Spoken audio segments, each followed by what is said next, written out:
Welcome back to the PFF NFL show, everybody. As we preview week 16 in the NFL, we got 3 games to go for every single team. We got a full slate to talk about here, all 16 games, and I'm very excited about it. Trevor, Sikkema, Carmen Vitali here with you guys. We didn't plan this. I'm wearing green. She's wearing red. We didn't plan on being this festive. I didn't even notice that. You're right. We are. This is a Buccaneers sweatshirt, so. This is I don't know. Dirt green. I don't have anything. Hunter green. It's hunter green. It's hunter green. Hunter green. That's true. Okay, that makes me feel a little bit better instead of just saying dirty green. I do feel like I'm not keeping up with you though, because I'll give myself a little bit of kudos. I had my tree up first when we were doing the preview show, but since then, I know it's just like you have a little tree. You have your initials as the ornaments on the tree. You got some extra lights. You got a stocking. Now I do. I'm all behind on here. I know. I've got like a tiny little Christmas tree up here too. I've got some tinsel, a little like stocking holder thing. Yeah. There it is. No. What happened was I went to Target. That's what happened, Trev. That's all that happened. I went to Target. I didn't go for Christmas decorations either. I went for something completely different. I was like, you know what? I feel like that's that's the Target story for many who frequent the store. I won't say, men or women, I won't say that it's like one or the other. I would just say for those that frequent the store, that feels like how it goes whenever you go. I got myself a basket too, trying to like limit what I was going to get. Because I can only fit so much in the basket. Sure. And how did that go for you? Not well, because then I just had a full overflowing basket and was holding other things in my. So then the basket went in the cart. Yeah, no, I didn't end up doing that, but I did have like 2, massive things. It was. At least you tried. That's what's important. Score 1 for Target, 0 for Carmen, but. No, they're the all-time battle lists or the all-time series between me and Target. It's very lopsided. I'll just put it that way. Carmen, it can't be a rivalry if you don't win. You got to get a win every now and then. You got to walk in, get the items that you have on the list, and walk out. It's not a rivalry. It's just the series history that I'm going through here. I mean, put it up on Pro Football Reference. Put it up on PFF. The series history between me and Target. It's not a good one. Oh, the simulations do not favor you every time you go into that matchup. Well, we're excited to talk about these games here. Like we said, full slate, 16 games once again. We got some Saturday games. Don't have a Monday night doubleheader, but man, there's a lot of really good games that we got to talk about, and a lot of games that mean a ton moving forward, either for the NFL draft or the playoffs. Because now that we get to the tail end of the season, like sometimes when we're around, I don't know, like week 12, right? You have the teams that probably aren't going to be in the playoffs. Yes, but you can't especially more this year, though. No doubt about it. There's no doubt about it. Did you know that if the Raiders won against the Falcons, they would have dropped from number 1 overall to number 7? That's how I believe it. That's how bad the bad teams in the NFL are right now. Normally, when this is the case with 4 weeks left to go in the season, if you're one of those top teams in the draft and you lose, you drop like, I don't know, 3, maybe 4 spots. You're dropping 6, 7 spots this year because of how bad the bad teams in the league are. There are 9 teams that have 4 wins or less. That's crazy. That's crazy. By contrast, there's 6 teams that have double-digit wins already, though. So like it's like a have and a have not. Truly. Like it's this year is so like completely across the spectrum. There's no middle ground. It's the great divide. This year is truly the great divide with NFL teams. And some years you get teams that are 5-11 that are picking like 5th or 6th. Not this year. You get 5 wins, you're out of the top 10. Get out of here. You're way too good. You're way too good for this group. So anyways, getting back to it, with 3 games left to go, I feel like every fan can feel comfortable turning the page, right? Every fan can say, all right, we're very clearly not good this year. Let's lose some football games and let's get a better draft pick. And obviously the teams that are competing for playoff spots, their fans are going to be excited about the playoff spots. So we got a lot to talk about here on today's show. It's basically what I'm saying. And I think that we should kick it off with Thursday Night Football, as we often do. We got a little interdivisional matchup and one that means a lot for the playoffs. Not the draft. In the Denver Broncos and the Los Angeles Chargers. As we always do, let's talk about the matchup that matters first, Carmen. What is yours for this game? Mine's Justin Herbie, against this Denver pass rush, which I think makes a lot of sense. It's pretty low-hanging fruit there. But I was at the game this past weekend, Chargers, Bucks, and the Bucks were able to do some things against the Chargers and vice versa that really hadn't been the case up until this point. And if you look at Justin Herbert under pressure, last week he had a negative 23.1 completion rate over expectation, so 23% points less when under pressure. He was 12 of 20, one interception, 51.0 passer rating against the blitz. And guess who blitzes a lot, Trev? The Denver Broncos. They blitz at the second highest clip in the league. Behind only Minnesota. Oh, they passed Todd Bowles? They passed Todd Bowles. What's Bowles doing?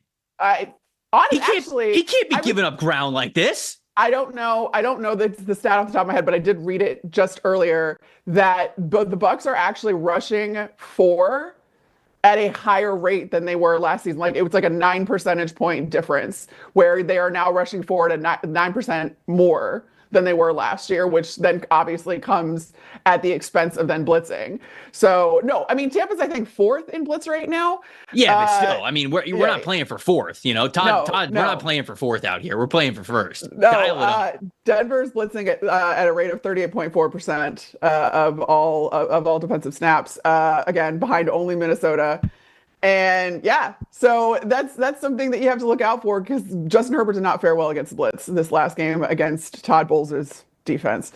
Was really fun, again, just to watch that in person too, and how that materializes and the guys that he's dropping versus who's actually rushing, because that was another caveat to the 4-man rush, is they're also dropping line of scrimmage players at a higher rate than I think almost anybody else in the league.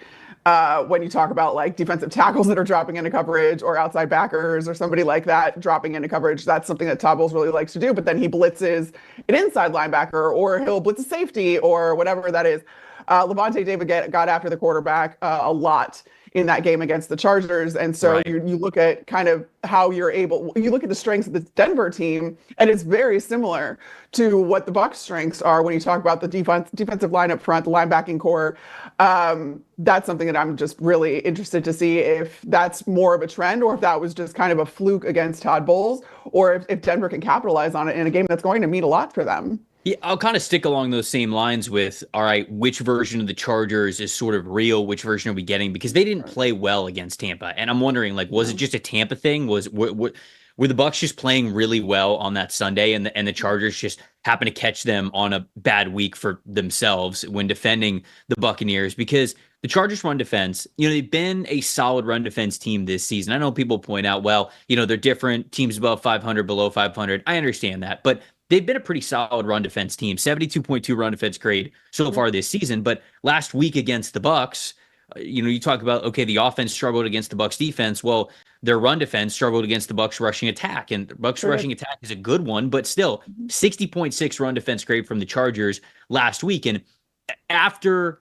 Bo Nix threw 3 turnover-worthy plays and 3 interceptions last week as well against the Colts, I think they're going to probably maybe slow it down a little bit, you know, be like, okay, well, let's try to lean into the run game a little bit here. Let's try to, you know, ease into maybe our passing attack. And if that's the case, and if Denver's really going to start the game running the ball as their main game plan, if the Chargers can't stop them, they're not going to go away from it. So to me, this game truly starts with, can the Chargers defend the run like they have at certain points this season against the poor rushing teams? If they could do that against the Denver Broncos, all right, kind of game on. Now everything's wide open. If they cannot stop the run, if they're stopping the run like they did against Tampa last week, I think Denver is just going to be very content running the football for a long time in this one. What about a plus factor? Who do you got? Yeah, that goes along with my plus factor, which is Javonte Williams, because I do think, like, you talk about the turnover-worthy plays that Bo Nix had and the turnovers that he had this last game, and what can you fall back on? You can fall back on the run. And then when you see that Tampa Bay was able to hang 223 rushing yards on this Chargers defense, which was top 10 for all intents and purposes in run defense grade, EPA per play allowed coming into that game, then that to me signals something that you can take advantage of if you're the Denver Broncos, if you're Javonte Williams. It was something that I talked to actually Tristan Wirfs about just how much they better. We'll get into that when we talk about the Bucs, but they weren't even expecting to be able to run the ball quite that well against this Chargers defense, and they were really excited about eclipsing 200 yards again on Jesse Minter's unit. So we'll see. I think that if you're the Broncos, that's something that you're going to try to exploit. I think the plus factor for me has to be Tarheeb Still and how well he has been playing this year, especially in the second half of the season, the rookie corner, the 5th-round corner for the Chargers.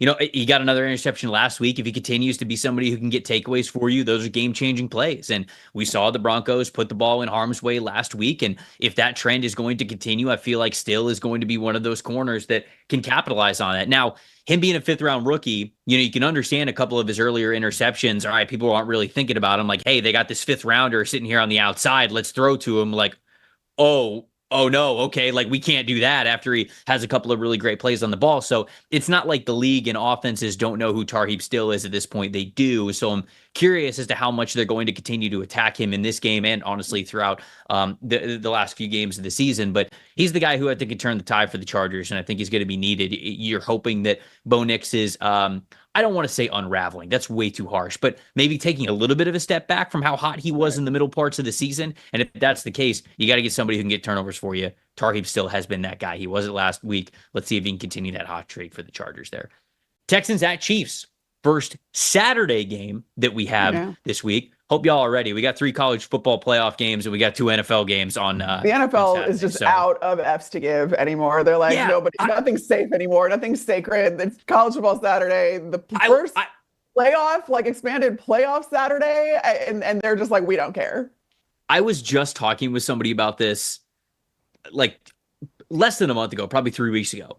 And I said, okay, well, yeah, obviously the 3 college football playoff games are going to be on this Saturday because they don't want to compete with the NFL. They don't want to do a Friday because Friday's, tough, although Notre Dame and Indiana are playing on a Friday, but most of their stuff is going to be on Saturday. I didn't even realize that this was the week that we had Saturday NFL. Saturday games. I know.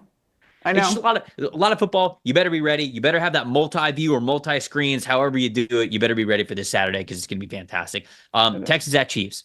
Matchup that matters. What do we got here? Yeah, well, you've got 2 very productive pass rushers in Danielle Hunter and Will Anderson against a rotating door at left tackle for Kansas City, and then even right tackle. Just Kansas City tackles in general, I kind of just isolated them as kind of like the interior of Kansas City's unit offensive line is some of the best in the league. I think we talked about this last week, if I'm not mistaken. But you have now 2 of the best pass rushers on the outside that are going against the weakest part of your offensive line. So Kansas City offensive tackles, 57.3 offensive grade this season. That's the 4th worst among tackles, just, not the whole unit, but the tackles. Over the last 2 weeks, 33.3% defeated run block rate. So they're not great in pass protection. They're not great in run blocking either. That's tied for the 9th worst. And you have Isaiah Pacheco back. So that's going to matter. You think you're going to want to run the ball a little bit. 4.4% knockdown percentage. That's the 10th highest among tackles. And then their pass blocking grade, 67.8. It's better, but it still ranks 19th in the league. So that is absolutely something that you're going to look out for, too, when you have Patrick Mahomes dealing with this ankle. He practiced on Wednesday, and this is kind of just standard procedure for the Chiefs at this point. I think Patrick Mahomes always has an ankle injury at this point of the season. But having these tackles not playing well and not necessarily being able to protect Patrick Mahomes as well as you'd like, that's something that I think that is going to be a really big concern going into this game when you have Danielle Hunter, who is top 3, I believe, in sacks, and Will Anderson not far behind him. Yeah. I'll go to the other side and I'll talk about a really struggling interior offensive line with the Houston Texans going up against simply one of the best in Chris Jones. And certainly, I'll throw Leo Chanel in there as well, because they'll use him as an A-gap blitzer all the time. They'll use him sometimes as a hand in the dirt, like nose tackle and 3 technique guy as a linebacker, just to highlight how strong and how quick and how powerful this guy is. So, we know that Steve Spagnuolo is not afraid to throw all sorts of things at you, especially when it comes to attacking the interior offensive line. It's a really bad matchup for the Texans because they've been poor along the interior offensive line all season long. Laramie Tunsil's been solid as an offensive tackle there, but even last week, Shaq Mason, Jarrett Patterson, Titus Howard and Shaq Mason, they both gave up 2 pressures last week. Jarrett Patterson gave up a sack himself. It's not like the pressure percentage was crazy last week, but low pass blocking grades across the board for that unit. And it's just a unit that, independent of last week, has just struggled overall. There have been a couple of different guys in and out of the lineup. Cameron Green in that lineup at one point, with him now being out for the year. So it's been an issue for the Texans, and this is a terrible week for them because you're going up against one of the best interior defensive linemen in the NFL who can exploit that about as well as you can. And again, you're going up against a defensive coordinator that's not afraid to send all sorts of resources up the middle. So for me, I look at a Texans offense that has been struggling as of late. I believe it was 3 of their 5 lowest EPA per play games have come within the last 5 games. So it's something where they're not really on the trend that you want. They're not. We got 3 games left until the postseason. This is a team that's already clinched the division, so they're going to be in the postseason. They're not exactly trending in the right direction. And now would be a great time to start that trend. Now would be a great time to get hot if you can. So the interior offensive line playing a lot better. It sort of starts with them as you can hopefully have their offense be a little bit more efficient. Now, when it comes to being explosive, my plus factor has to be Nico Collins. I wanted to get sort of creative with maybe a different wide receiver. Talk about how big of a deal Joe Mixon has been for this offense and everything. The defensive side of the football, I think, is playing really well. How good Derek Stingley Jr. is playing, how well Kalen Bullock as a rookie is playing as well. You mentioned the guys up front with their edge rushers. But ultimately for me, if Nico Collins doesn't eat, I just don't know where it comes from. I just don't know if you're explosive enough to beat the better teams, even a Kansas City offense that's been a little bit of a lower ceiling than we have seen them be in years past. If Nico's not the one who's going off, it's tough to see this team putting up a ton of points. And last week, he didn't have a lot of yards, but he still had the 2 touchdowns. And so really, I can't wait to see him versus Trent McDuffie and that matchup and just maybe how you cover him overall with maybe multiple eyes on him. But Nico still has to produce in this offense, or I get worried about how many points they can really put up. Yeah, my plus factor is CJ Stroud, basically just for the sole reason that he has to feed the ball to Nico Collins. And that's really all that he did. And then not much else this last game. 131 yards, 2 touchdowns, you just mentioned, to Nico Collins, but didn't have any interceptions. CJ Stroud has been taking care of the football extraordinarily well over the past few games. And you wonder if Kansas City can put a stop to that. But this would be the 3rd game in a row with no INTs and over a 95 rating for CJ Stroud if he could manage it. So that's something that I'm looking for, just taking care of the football. CJ Stroud being your plus factor, taking care of that, and then feeding Nico Collins, because you're right. That's where the explosives come from. That's where the production comes from. Even when CJ Stroud doesn't have these crazy gaudy stats, you at least put some points on the board with Nico Collins and you take care of the football. So that takes care of everything with how well you're playing defensively. It just hinges on CJ Stroud being able to hold up behind a line like you were talking about. That's a little bit iffy right now, and it has been. Steelers at Ravens. This one's got playoff implications. This one's got divisional implications. And this is a rivalry that's a lot more even than you versus Target, like we were talking about at the beginning of the show. This is a fun one. It's in Baltimore, and it means a lot. I'm very curious. There's a lot of different ways that we could go about this this game and the magnitude that it holds. What's your plus factor here in this one? Yeah, I look towards something that's more strength on strength and who's going to get the better of each other, and that's Pittsburgh's run defense against Derrick Henry. I just think that's something that's where everything kind of starts for me for this game. Like you said, there's so many different ways that you can go with it, but when you look at, all right, Derrick Henry leads the league in missed tackles forced on runs. He's rushed for 65 yards, I think, in the last 4 games. No. 65 yards and a touchdown in the last 4 games. He's rushed for 65 or more yards in the last 14 games. So he's going for 15. But that's the crazy part, is the Pittsburgh run defense then, 8th fewest missed tackles and 8th in EPA per play allowed versus the run. They've forced 5 fumbles this year. So they're top 10 in most major run defense metrics. And then you're going against one of, if not the best, runner in the league. Who's going to get the better of that matchup? And I think that's what's going to sway who's going to end up winning this game. I think it all kind of just starts there. I agree with you completely. I mean, this to me has to be what you talk about the most in this game, especially because, when these teams faced off earlier this season, and it was week 11, Henry had 65 rushing yards, and last week Henry had 67 rushing yards. So you go back, okay, well, common opponent with them playing earlier in the season.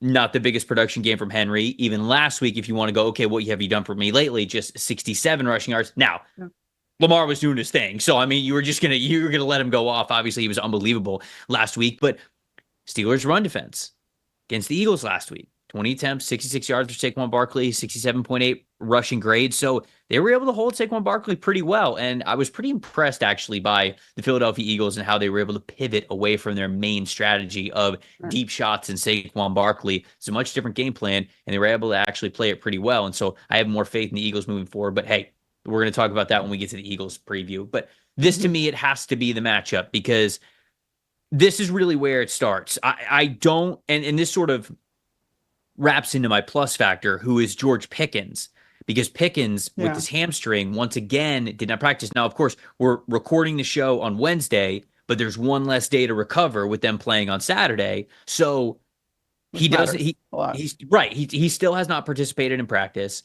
And last week, without George Pickens there, a big part of what the Steelers want to do on the offense is similarly to the Eagles. It's run the ball and take the shot plays. Well, Russell Wilson didn't really have the ability to do it last week. He was only 1 for 2, only attempted 2 passes of 15 or more yards.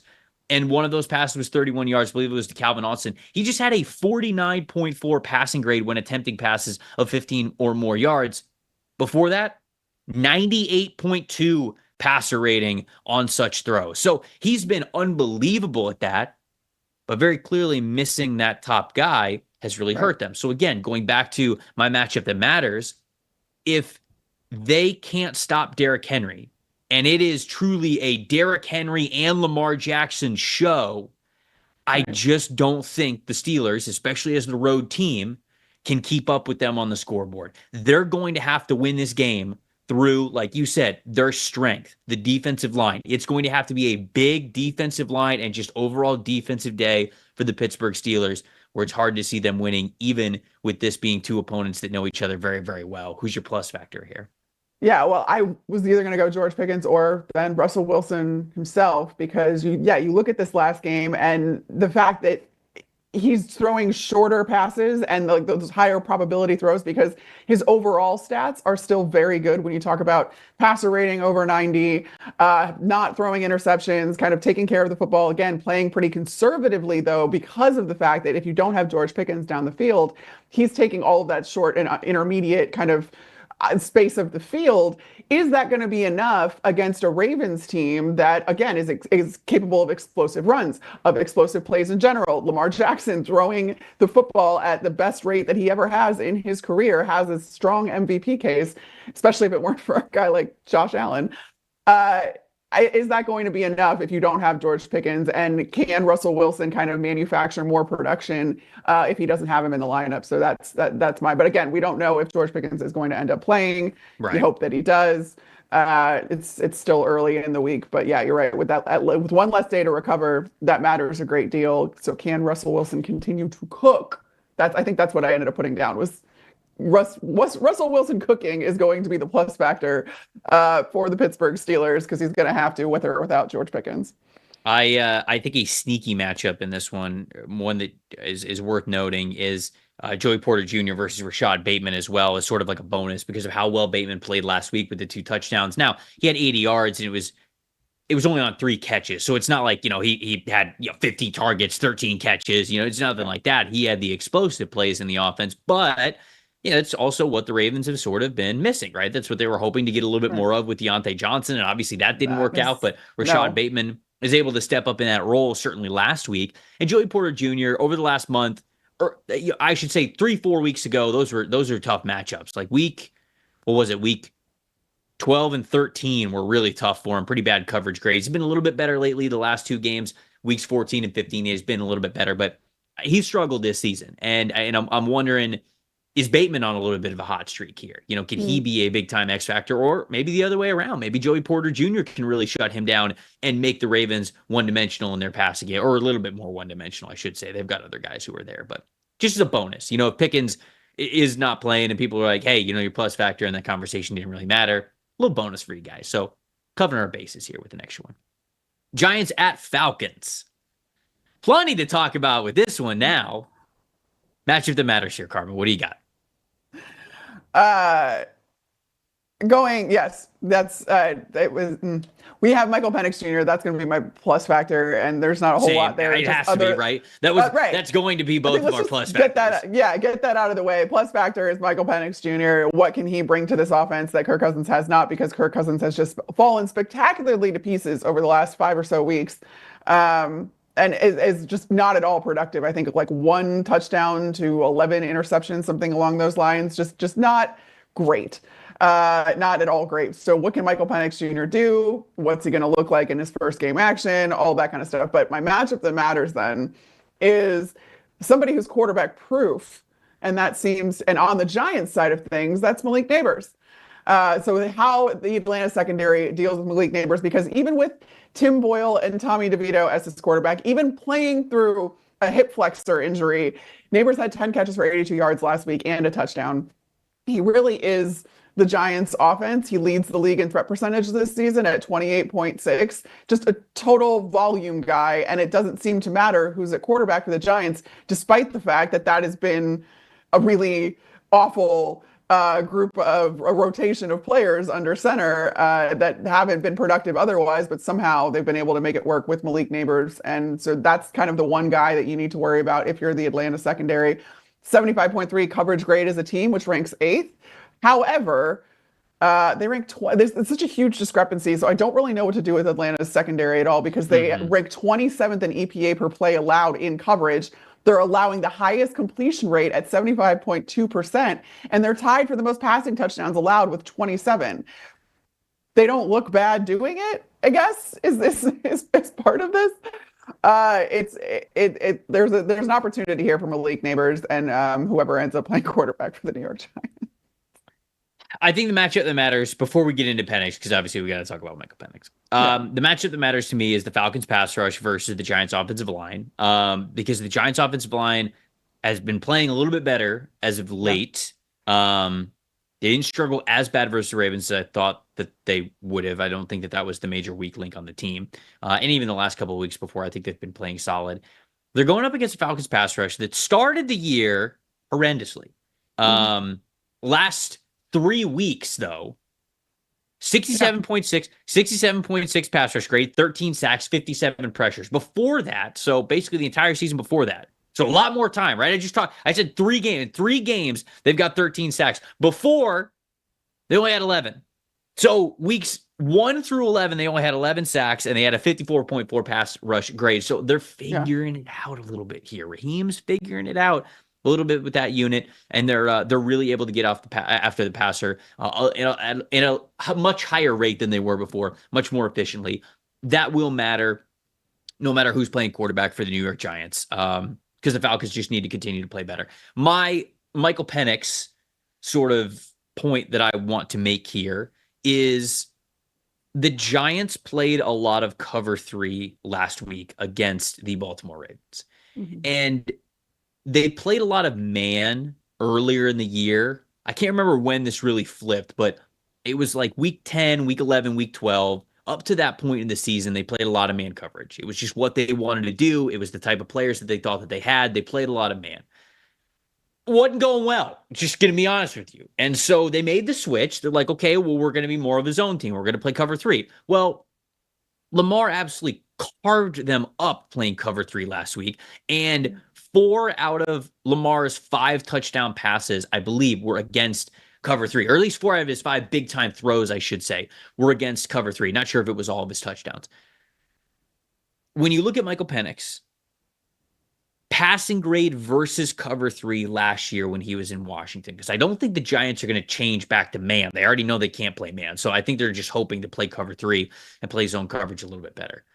Michael Penix against cover 3 last year, 76.6 passing grade, so still solid. But against man, he was more confident, more productive, 89.7 passing grade. So here's the thing. Penix, not bad when he's facing cover 3. He knows how to attack it decently well. But if the Giants do go back to man, well, he's very familiar with how to attack that. And your first start in the NFL, obviously there's a lot of things that will go into it. But if we go off of the tape and the stats that he had last year in Washington, he is capable of beating both defenses, but perhaps the Giants' cover 3 shell will look a lot more effective than it did last week against Lamar Jackson. So that's my little Michael Penix tidbit here for this game. Yeah, well, he'll have to get used to cover 3 too, though, at NFL game speed, and also maybe not realizing it's cover 3 right off the bat with the way that teams can disguise coverages and kind of manipulate quarterbacks' eyes, especially pre-snap. That's going to be really interesting to see if, that's the way that the Giants try to still attack him and then try to do it at a more sophisticated level than he's probably used to seeing. So, Lions Bears. Oh my.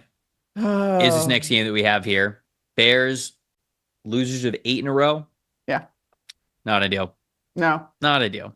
No. The Bears are hosting the Lions. Obviously, if the Lions are fully healthy, I don't think anyone's giving them a snowball's chance in hell in this game, but the Lions are very beat up. I'll start there with my matchup that matters before we go to yours.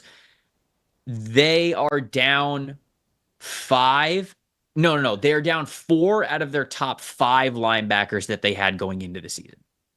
4 out of their top 5. Jack Campbell's the only linebacker that they had slated as a rotational and contributing linebacker going into this season that is still healthy and in the lineup. Everyone else is on injured reserve. So that's not to mention all the other injuries. Obviously, Aiden Hutchinson, Lee McNeil, David Montgomery, right? I mean, there's so many injuries. Carlton Davis, there's just so many injuries that they have gone through. Linebacker is the one that has hit them the hardest and where they are the thinnest. So how do you attack that? Thomas Brown, how do you go after some inexperienced linebacker play that the Lions might have? Is it using Cole Kmet a little bit more because it feels like he's been a little bit underutilized this season? Especially the last couple of games. Is it running the ball a little bit more because DeAndre Swift had a better game last week? So are you going to try to ride that wave a little bit more and try to attack the middle of that defense and the linebacker level and just try to run the ball a little bit more? Maybe throwing the ball to running backs a little bit more as well whenever they're matched up against linebackers, specifically not Jack Campbell when he is in coverage. So that to me is the matchup that matters. Knowing how beat up the Lions are at linebacker. Is this an area where the Bears feel like they might really be able to find an edge? Because the Thanksgiving Day game, in the end, they had a chance, right? They were right there. And so they got close in the end. I don't know if it's close all game, but hey, they were close in the end. Now the Lions are even a little bit more beat up. Can you take what you learned in that week? Can you improve upon it a little bit? And can you attack their weaknesses and their unfortunate injuries a little bit more? That is my matchup that matters.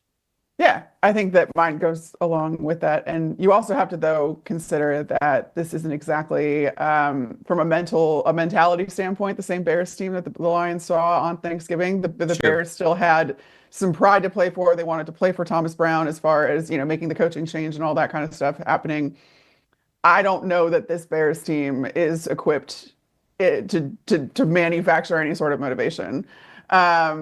But that being said, Lions are still, it would be wise not to roll over and just, say, yeah, well, we'll be fine. It's the Bears.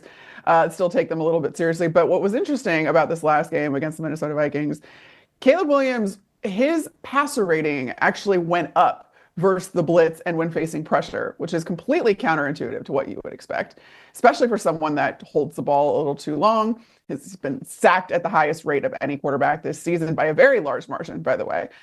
But something that I think happens when Caleb Williams can recognize the blitz, obviously, or can recognize obvious pressure, is that's the only place that he decides to get rid of the ball faster or take some of those checkdowns or take some of those quick, more higher probability throws, which is why I think his passer rating goes up because his completion rate goes up.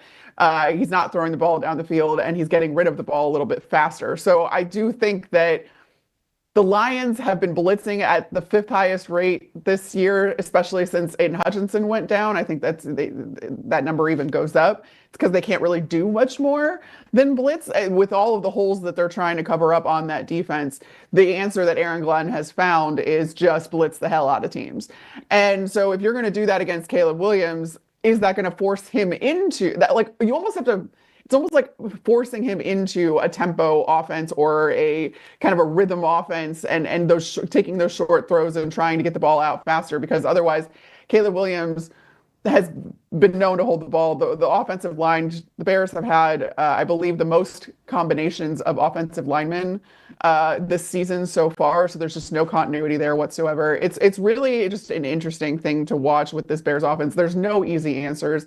Everything looks hard because everything is hard. And if you can simplify that, because Caleb Williams is recognizing that the blitz is coming or that there's obvious pressure, which is what the Lions have been doing, maybe you force them to get the ball a little bit faster, and that's where Cole Kmet comes in. That's where a check down to DeAndre Swift comes in, getting him in space, all that kind of stuff. And then, yeah, you're left with the middle level of the defense, which is hurting tremendously for Detroit. That's, I think, the only chance that the Bears really have to have any sort of production against Detroit. This might be a little bit of an obvious one when it comes to my plus factor, but it's Craig Reynolds, the running back that now has to step in to that 1-2 punch that Detroit is so used to. And obviously Jahmyr Gibbs being the more explosive one, the one who has been starting the entire season, they're going to lean on him more. I don't think it's going to be as even of a split as it was with Montgomery and Gibbs. But at the same time, Craig Reynolds hasn't seen a carry since week 12. Like they're very comfortable with their 2-man rushing rotation. They're not one where, all right, well, let's mix in a third running back here to, give somebody else some other reps. I mean, basically only in the games where they've really been ahead by a lot are these guys getting significant work. So this is a 2-headed rushing attack. That's how they have gone about this entire season. And even with David Montgomery out, I don't think it just becomes we're going to give Jahmyr Gibbs every single carry here. I still think there is going to be some sort of a split. And Reynolds is obviously going to have to be an efficient part of that. So, the identity and the situation of how, here's what I would say. We talk about like Ben Johnson and his chemistry with Jared Goff, and obviously it's something to note.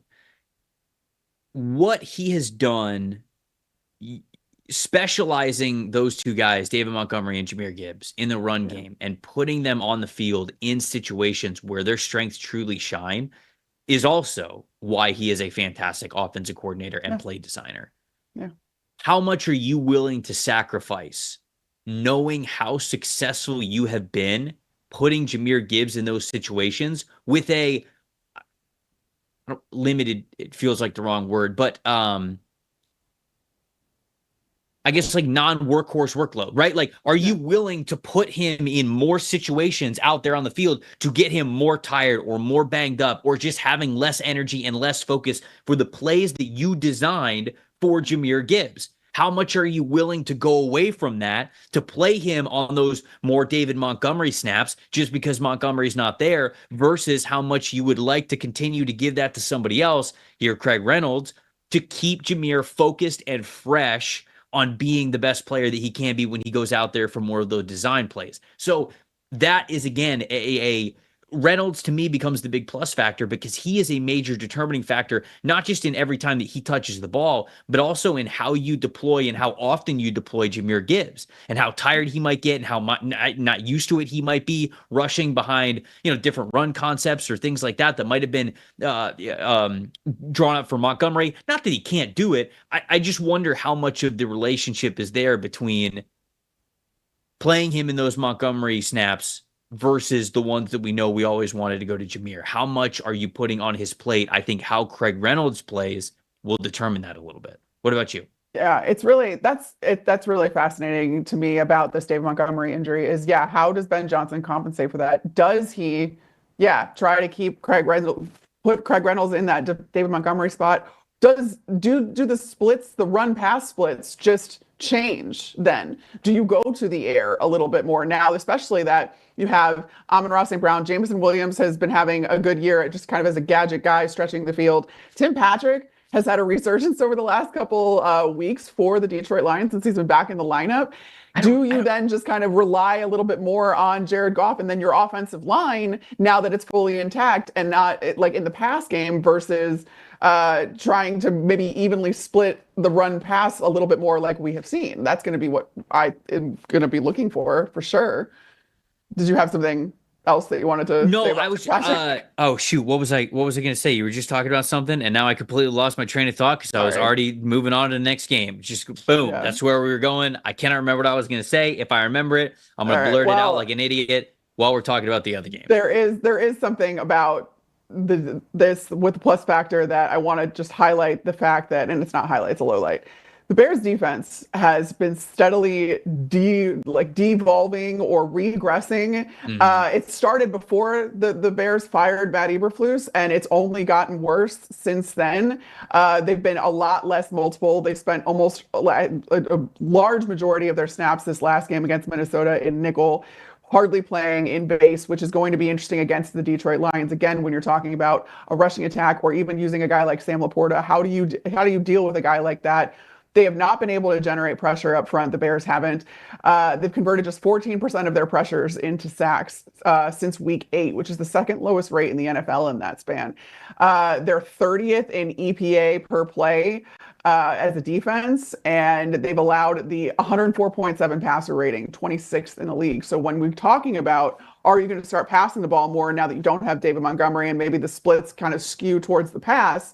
Well, this is the team to do it against, because as far as the passer rating that they're allowing and just their coverage unit in general, their defense in general has just taken so many steps back. And again, it started before Flus was fired.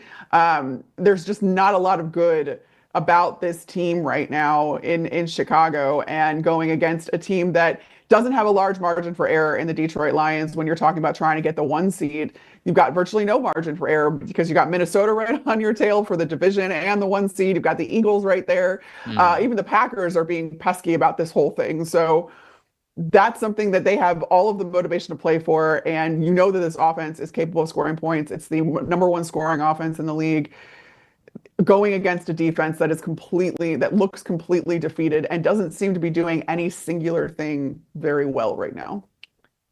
Tim Patrick. Don't know why the Broncos moved on from him. That's what I was going to say. That's what you're going to say. That's what I was going to say. Don't know why the Broncos moved on from him. He's still good. I understand he was coming off the injury, but it's good to see him playing well for Detroit. He's a great story. They love him in Detroit. And he's giving you that extra, like that kind of wide receiver 2 that you were missing, that you wanted Jameson Williams to be, but he wasn't quite. And then you have Josh Reynolds. Bigger bodied wide receiver for him. I didn't mean to cut you off. He gave us that possession element. Amon-Ra St. Brown's kind of the do everything, the slot guy. Jameson Williams, field stretcher, yards after catch guy. Tim Patrick. You need the big outside guy. That's Tim Patrick. Yeah. Browns and Bengals. Jameis Winston no longer starting for the Cleveland Browns. They're traveling to Cincinnati for this one. So we get Dorian Thompson-Robinson. Matchup that matters here, Carmen. What do we got?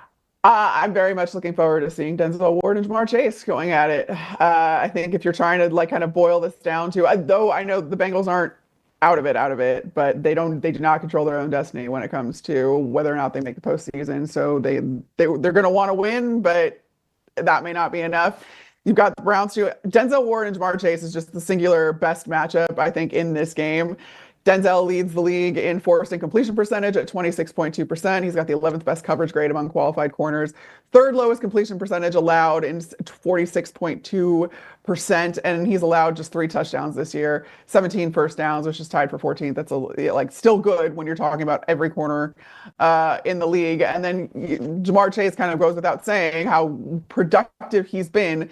Him and Joe Burrow have probably the single best connection between a quarterback and wide receiver this year. It hasn't mattered in the grand scheme of things for the Cincinnati Bengals because for lots of reasons, I guess, defensively more so than anything else, but they've been extraordinarily productive. They're such a fun tandem to watch.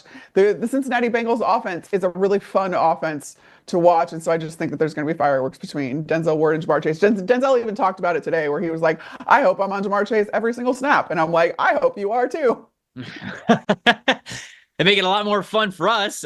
It's funny that was your matchup that matters, because my matchup that matters, and just so everybody knows, we don't always know what the other person's going to say here when it comes to the show notes. My matchup that matters is whoever is guarding the Bengals' other wide receiver 2. Like it's whatever non-Denzel Ward corner is guarding T. Higgins. Like that is my matchup that matters, because to your point, T. Higgins or Denzel Ward versus Ja'Marr Chase, that's the fireworks show, right? That's that's the main event. That's what everybody's coming for. But whoever is guarding T. Higgins to me has even more responsibility because it's probably going to be either Cam Mitchell, who had a 56.0 coverage grade as an outside cornerback last week, or Martin Emerson, 59.7 coverage grade overall this season. Miles Haddon, he's more of the slot guy, so he's probably not going to see a ton of T. Higgins. But to me, the matchup that matters is I know that Denzel Ward can cover Jamar Chase. Now, Jamar's still going to get his. Nobody shuts out Jamar Chase, but I know that's going to be a great back and forth.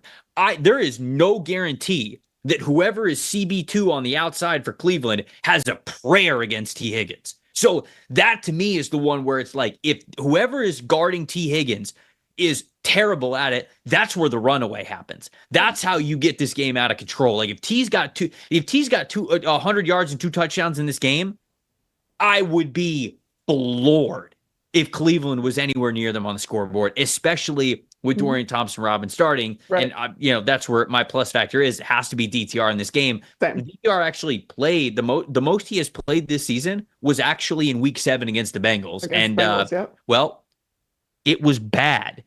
33.0 passing grade in that game, 2 turnover-worthy plays, 2 interceptions. I mean, it was a very poor performance. He's going up against the same defense. Maybe, he'll fare better this time around, but I don't have a lot of faith in that. I got a lot more faith in what Joe Burrow is doing on the other side of things. So yeah, I mean the Browns are making a business decision here, but it's kind of reverting back to the Deshaun Watson times where Dorian Thompson-Robinson has not been able to kind of produce at all. Whereas with Jameis, he produces, he just also gives the ball away. And so it's kind of like it's the double-edged sword of Jameis Winston, where you see that the offense is capable of all of this production, but then he's not able to take care of the football. By contrast, DTR is completely different, and he's, again, more in the Deshaun Watson vein, where, I mean, the last game against the Bengals that he got any significant work, 45.8% completion percentage, no touchdowns. You mentioned those 2 interceptions, through 24 pass attempts and only completed 11 of them. So that's where I'm like, all right, yes, you're good. Like, I feel like he's kind of the worst of both worlds, though, because he's still giving the ball away, and he's not putting any points on the board. And you're right. This Bengals offense is capable of scoring 30 points on any given day. I just don't think it's going to be particularly close, especially if this is how you go about trying to keep up with them. I have not checked the injury report. Looks like Myles Garrett's going up against Devin Cochran all day. Yeah. That one's not great. No. Played left tackle for them last week. Yeah, I did see that there's quite a few. There's a couple injuries blocking along the Bengals offensive line right now. 5 pressures allowed last week, 11.9 pressure percentage, not ideal. Yeah, Cap is dealing with an injury or with a concussion. He's going through concussion protocols, so you don't know if he's going to be ready. Marius Mims actually played well last week. I just 2.4 pressure percentage. There we go, Marius. We like to see it. We love to see it. We love to see it even. I don't know who's playing left tackle though. That might get ugly for him. Yeah. Titans Colts. Oof. Divisional matchup. It is. Not eliminated. Tough though. Got to have this one. There's no doubt about it. You got to have this one. Colts had to win last game. That's what needed. And it's especially disappointing because they could have, right? I mean, they were right there, and they had just the back-breaking plays. The Jonathan Taylor dropping of the fumble right there, the Michael Pittman fumble, the A.D. Mitchell throw that got picked off by Nick Bonito. I mean, all of that happened when either the Colts were still leading in the third quarter or when the Broncos were leading, but they were only leading by 4. It was within one score, very much within reach, and it was just those 3 back-breaking plays for them. The final score of that game did not indicate how close it actually was, and so that was really tough for the Colts to drop that one. They're at home. Obviously, I got to have it against the Titans. What's your matchup that matters here? Yeah, I want to give some love to somebody on the Titans, just given the fact that there's not a whole lot of silver linings to be had there. But T'Vondre Sweat, their rookie D tackle, great. He's doing so wonderful. And I remember talking to the Bears offensive line about him way back in week 1, and them telling me that he's a dude. And as soon as he kind of gets coached up a little bit more and learns how to use his hands a little bit better, because in the beginning of the season it was just about pure strength, but they were like, oh my God, this kid's strong and he's Mm-hmm. big and he has a lot of mass and he knows how to throw his weight around. He understands his leverage. It's just about using his hands. Clearly, he's started to learn how to use his hands a little bit better. So, second most pass rushing snaps of any rookie defensive tackle, too. He's gotten plenty of work. Best grade among that group with a minimum of 100 pass rushing snaps, 23 pressures, which is the second most among that group. 13th in pass rush productivity score among all rookies with a minimum of 100 snaps, so not just interior defensive linemen. That's something that he's going to be going up against Colts offensive line. It's a good unit. I think that's going to be really interesting to see kind of how he does. And again, in a Colts game where you still have a little bit to play for. And what was so surprising to me, though, about this last game against the Broncos, you mentioned it, all of the miscues, like, I feel like you go into it thinking, all right, Anthony Richardson's going to throw some crazy bombs that are going to, all the way down the field. It's going to be extraordinarily productive, explosive plays. But then, like, the flip side of that is, like, the Jameis Winston flip side. Not quite as bad, but he's going to put the ball in harm's way. And it really wasn't Anthony Richardson that was putting the ball in harm's way. It was drops. It was fumbles. It was all that kind of stuff. So, like, that needs to all be cleaned up. Mm-hmm. But who can have an effect on that is somebody like T'Vondre Sweat or just, like, the Titans defensive line in general. Can you force Anthony Richardson into some errant throws? Again, some more of those turnover-worthy plays. Or can you just force that out of guys like Jonathan Taylor and on the ground and all of that fumble stuff? This is also, I mean, the fumble stuff, people get it. They know what you're talking about. This is also my matchup that matters. Is T'Vondre Sweat specifically going up against Quentin Nelson? Because you talk about, all right, T'Vondre Sweat, unbelievably imposing when it comes to his strength. So is Quentin Nelson. And when you look at the last 3 weeks, these guys have sort of been trending in the opposite directions. Last 3 weeks, T'Vondre Sweat, 80.8 overall grade, 82.2 pass rush grade. Quentin Nelson the last 3 weeks, just a 66.8 overall grade. It hasn't been the most dominant year for Quentin Nelson, just a 56.6 pass blocking grade over those last 3 weeks. And so this to me is a big time matchup because it's one where you have Quentin Nelson on this team. You draft him as highly as you do for a reason. And I'm not trying to say that he hasn't lived up to his draft status. I mean, he's been fantastic in this league, but these are the matchups where you go, yeah, okay, you got a really good interior defensive lineman. We don't have to worry about it if you're coming on Quentin Nelson's side of things. Like, we're good there. That's why he's on the team. So that's a big time matchup that matters, is a guy who really should be playing it at all pro level because he always can, against a young rookie who is playing really well in T'Vondre Sweat. My plus factor in this one here is just the Colts defense overall. Played really well last week, especially out of the gate against the Denver Broncos. They were punching him in the mouth. They were playing pretty well. Zaire Franklin making a lot of great plays all over the field. I thought the corners were playing a little bit better. Really just all around. I thought the Colts had one of their better defensive days against the Denver Broncos, and it was enough on their side of things to get them a win. They held up their end of the bargain. They really did. I think it was the offense that really let them down. So Colts defense has been up and down this season. Can you stack 2 in a row here? Can you get 2 in a row against a team that you really should be able to get 2 in a row against, especially at home? Can we bring that really good defensive performance in front of the fans in Indianapolis? I think them continuing to play well on the defensive side of the football will be enough for them in this game, especially going up against Mason Rudolph now that Will Levis has officially been benched. Right. Yeah, and along those same lines, I think the only hope that Tennessee has offensively is Tony Pollard. And so can you shut down Tony Pollard? He's my plus factor for the Tennessee Titans.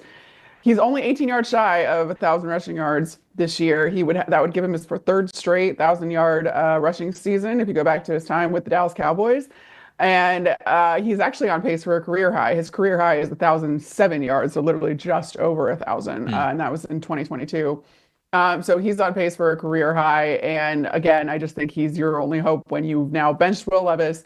You have Mason Rudolph in. I don't really see Mason Rudolph as a plus factor here. I think it's all right, Tony Pollard. And if you can shut down Tony Pollard as the Colts defense, then you shouldn't have much of an issue outside of that.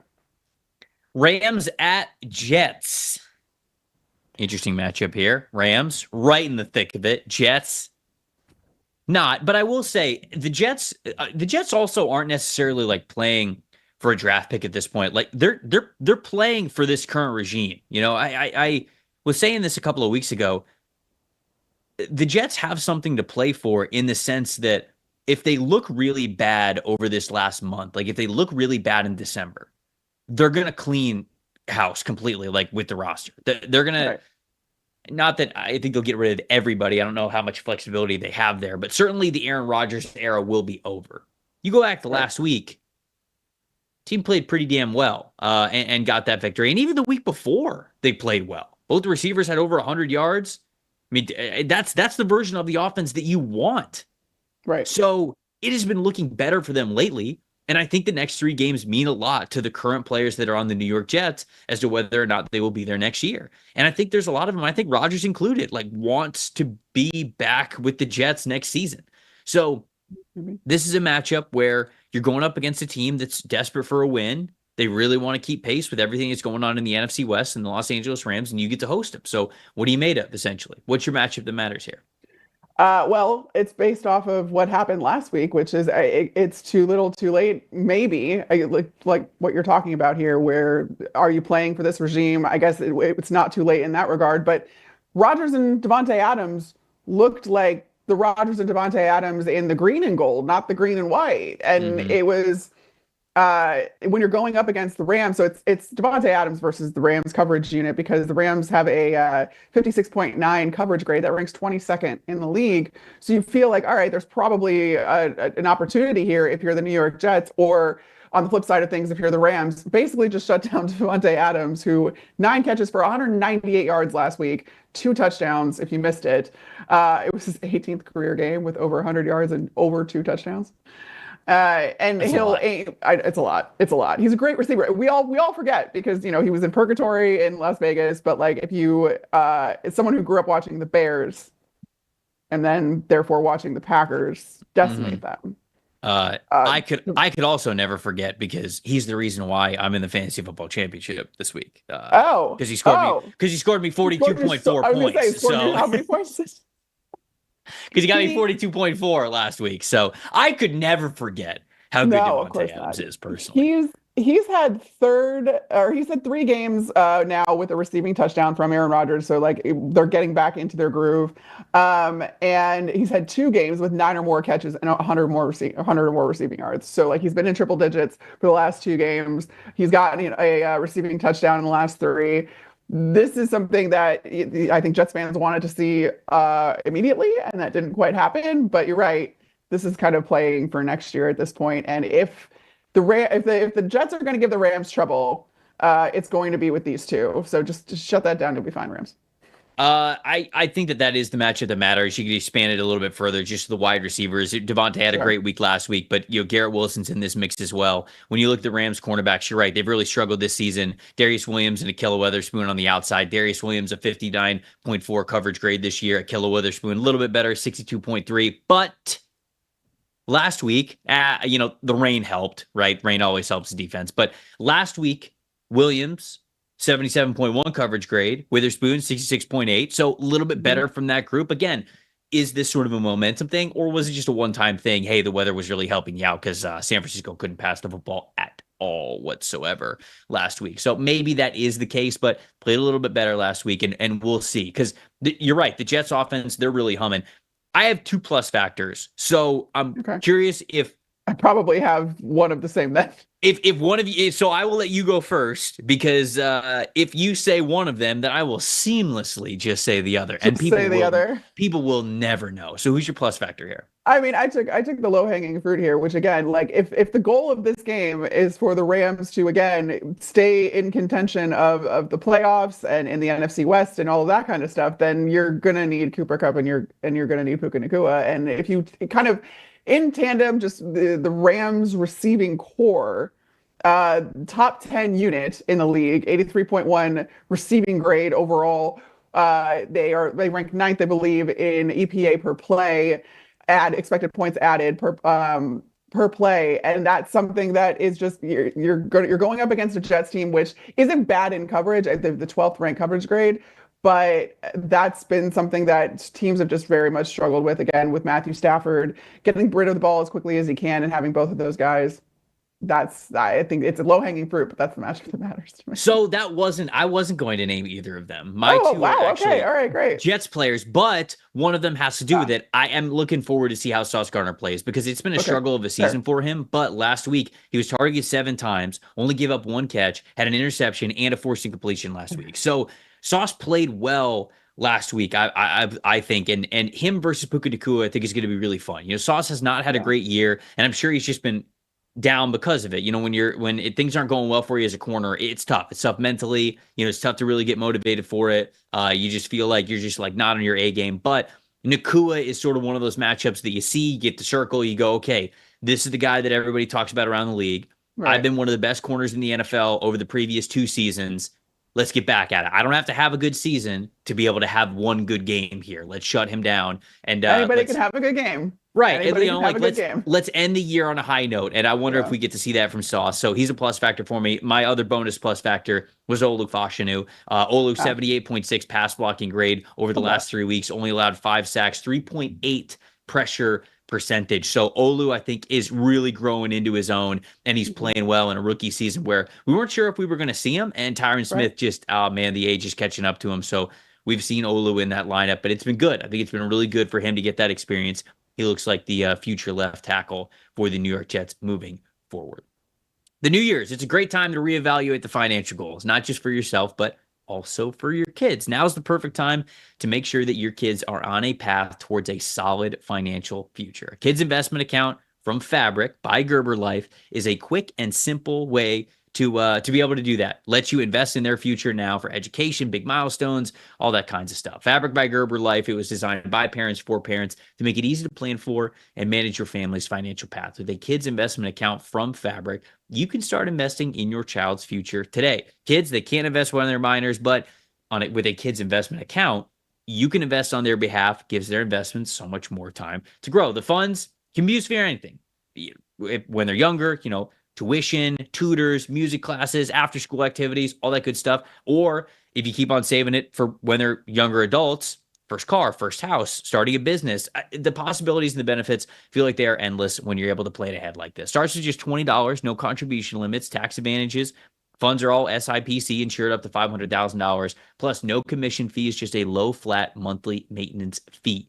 You join the thousands of parents who trust Fabric to help protect their family. Start investing today at meetfabric.com/PFFNFL. That's meetfabric.com/PFFNFL, MEET, fabric.com/PFFNFL.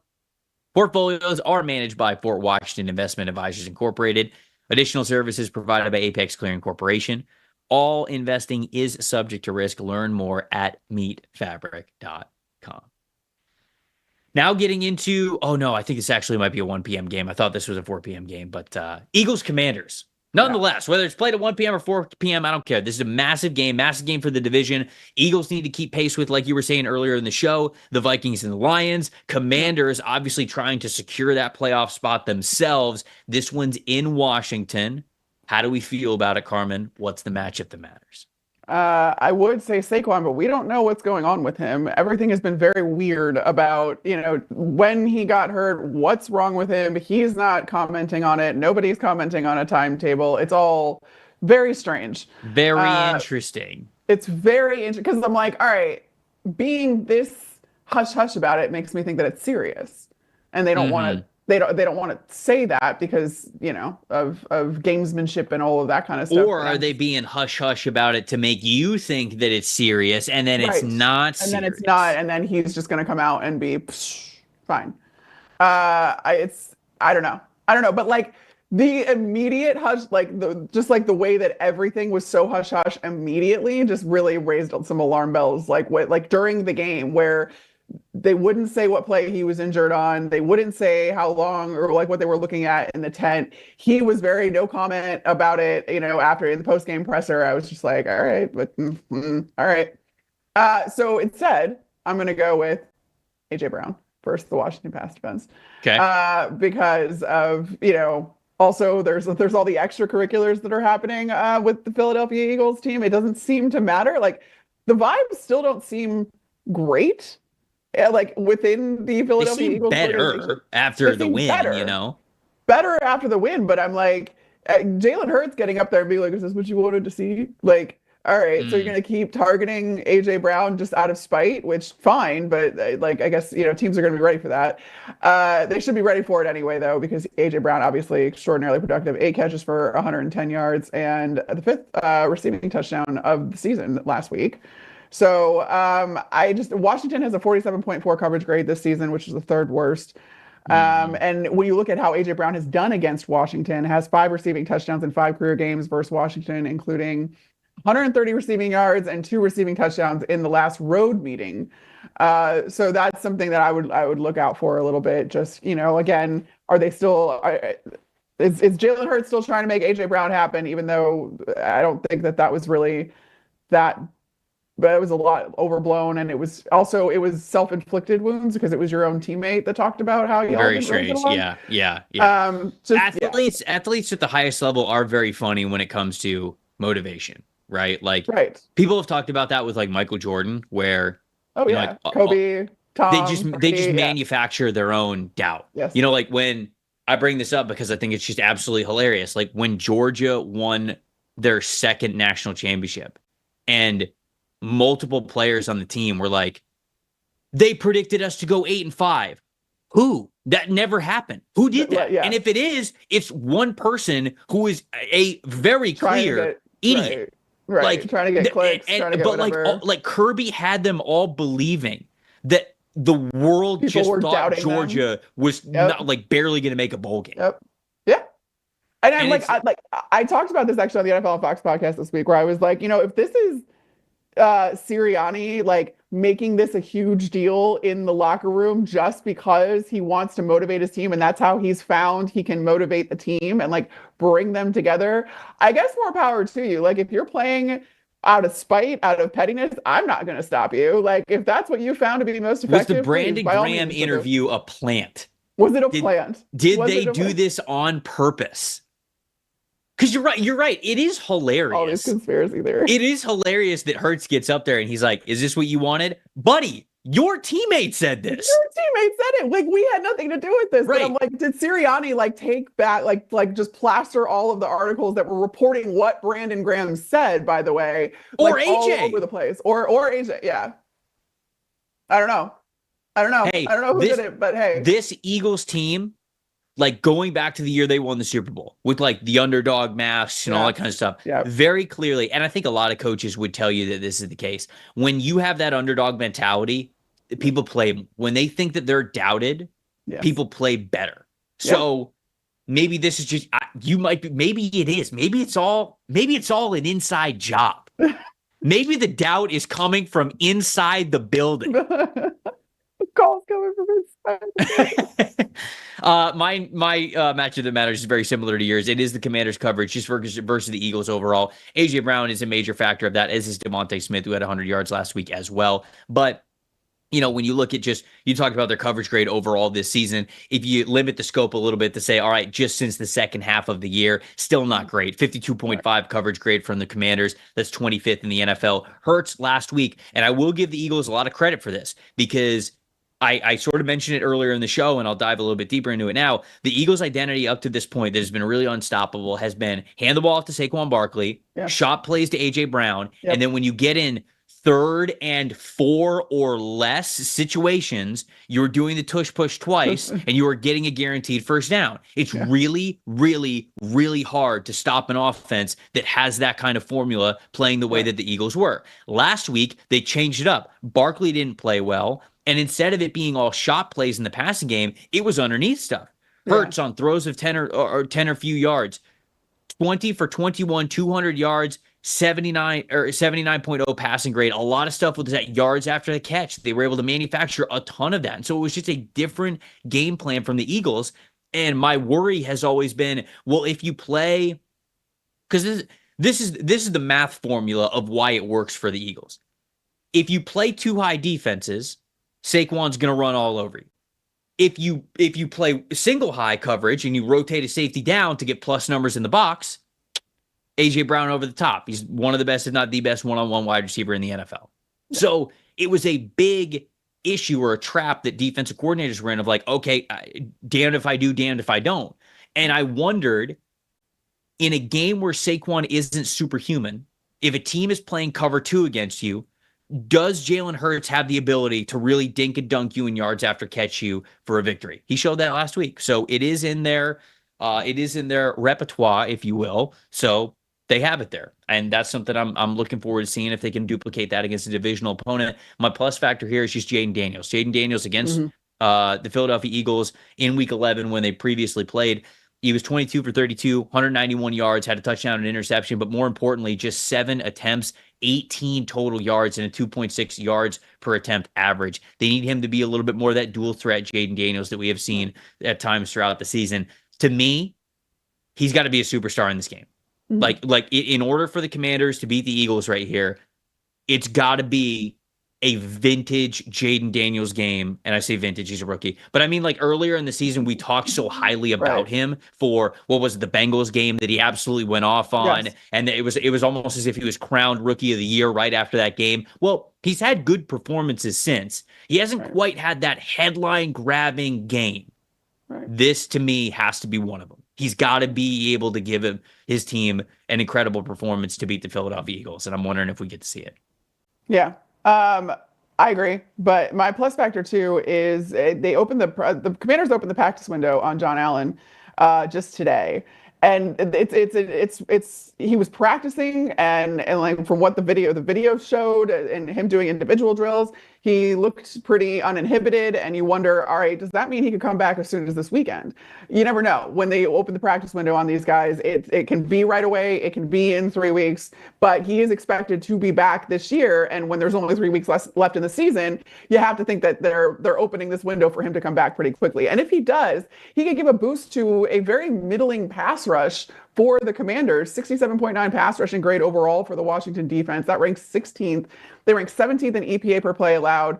So this could be huge. And if he does come back, I mean, that like what a game to come back against this Philadelphia offensive line, which is one of, if not the best unit in football right now. So that to me would be a plus factor if that happens. Again, it's only Wednesday, so I'm not sure if he's actually going to be activated to the active roster, but his practice window was opened this week, and he was practicing on Wednesday, so that's a good sign. The Arizona Cardinals taking on the Carolina Panthers in Carolina. Matchup that matters here, Carmen. Trey McBride versus this Carolina Panthers coverage unit. I had the same one. I shouldn't have let you go first. Why did I let you go first? I didn't think you were going to snipe me on this one. Sorry. It's a good take. You just came out and was like, I need to get Trey into the end zone. I'm just ball over. No, Kyler literally just came out and was like, yeah, I need to get him the ball in the end zone. Carolina coverage grade is 53.6 overall and ranks 26th overall. But when tight ends are targeted specifically, 47.8 coverage grade, that ranks 29th overall. So Carolina Panthers don't know what to do with tight ends. And then you have to think if Kyler Murray is especially incentivized to get the ball to Trey McBride, that this is not going to go well for the Carolina Panthers defense. And it's going to go pretty well for Trey McBride. And perhaps we do see him finally get into the end zone a few times. Yeah, I mean, I'm following up a ball over here again. And look, I agree with you. I think Trey McBride is the X factor here, or the matchup that matters really in this game is how he's faring against the linebackers in Carolina. On the NFL Stock Exchange podcast with Connor and I, we do the Fix Your Franchise series, and we just did the Carolina Panthers this week. And we took a deep dive into the roster and how they're performing.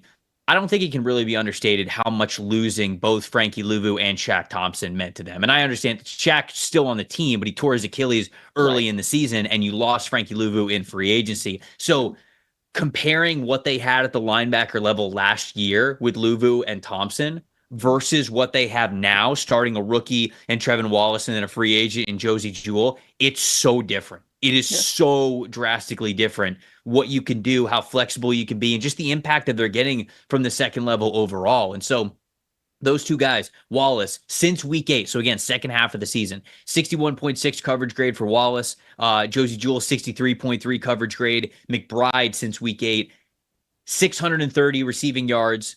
That's the most by a tight end in the second half of the season here. So I think his overall receiving grade is a little bit less than George Kittle. Is there somebody else ahead of him? He's either 3 or 2. George Kittle, I know, is above him, but when it comes to most receiving yards, Trey McBride's got him beat. And he's an absolute stud. He's so difficult to stop. And, it's just off vibes. But, if I were you were gambling out there, whatever your unit is, throw a little anytime touchdown on Trey McBride. I just sprinkle a little anytime touchdown in there because when Kyler Murray says it's got to be an emphasis, when Jonathan Gannon gets asked about it after the post game, with as successful as Trey McBride is, and with as bad as the Carolina Panthers linebackers are, I just sprinkle a little something on it. That's all I'm saying. What's your plus factor here? Little bonus betting advice. Yeah. Here or suggestion. Maybe not advice. Suggestion. Let's yeah, I don't know. Can I legally? Am I allowed to say advice? Suggestion? Yeah, I have no idea. I'm not a gambling person. My plus factor is James Conner, because of the fact that, again, I'm looking at what the weaknesses of the Carolina defense are and what can be exploited by the Arizona Cardinals. And they have a 44.1 run defense grade, which is dead last in the league. And that's just something that they haven't done well all season. And it's something that, James Conner provides just a lot of dimension to that Arizona Cardinals offense. And I think that that's something that they will look to take advantage of in this matchup. I'm going to go to the other side of things. Cardinals run defense hasn't been great either. I know Carolina's has not been good, but I don't know if this is sneaky or not. Cardinals fans certainly know this, but this season, again, second half of the year, 61.8 run defense grade for the Cardinals is 25th in the NFL, and they're also 27th in EPA per rush allowed. So this is a team that does not really defend the run really well. Carolina's offensive line's got some weeks this year, and just overall, where they've been kicking ass. They're pretty good in that category. We know Carolina is not afraid to give the ball to Chuba Hubbard. That's what they want to do. So it's funny that neither of us kind of mentioned Bryce and how he's been able to play over the last month. Obviously, Bryce playing well and continuing to play well is going to be paramount for them to win this game. But I actually do like Carolina in this game because it feels like a little bit of a trap game here for the Arizona Cardinals, coming off of a win last week against the Patriots. And this one being in Carolina, I don't know. It feels like it's going to line up for what Carolina wants to do well. If their defense can hold up, that's obviously the big question mark here. But I do like Carolina's chances in this one. I really do. Minnesota Vikings at the Seattle Seahawks here. This could be a good one. All right, let's see what we got. Ball knower. Let's see if you steal mine again. Sam Darnold versus Seattle pass rush.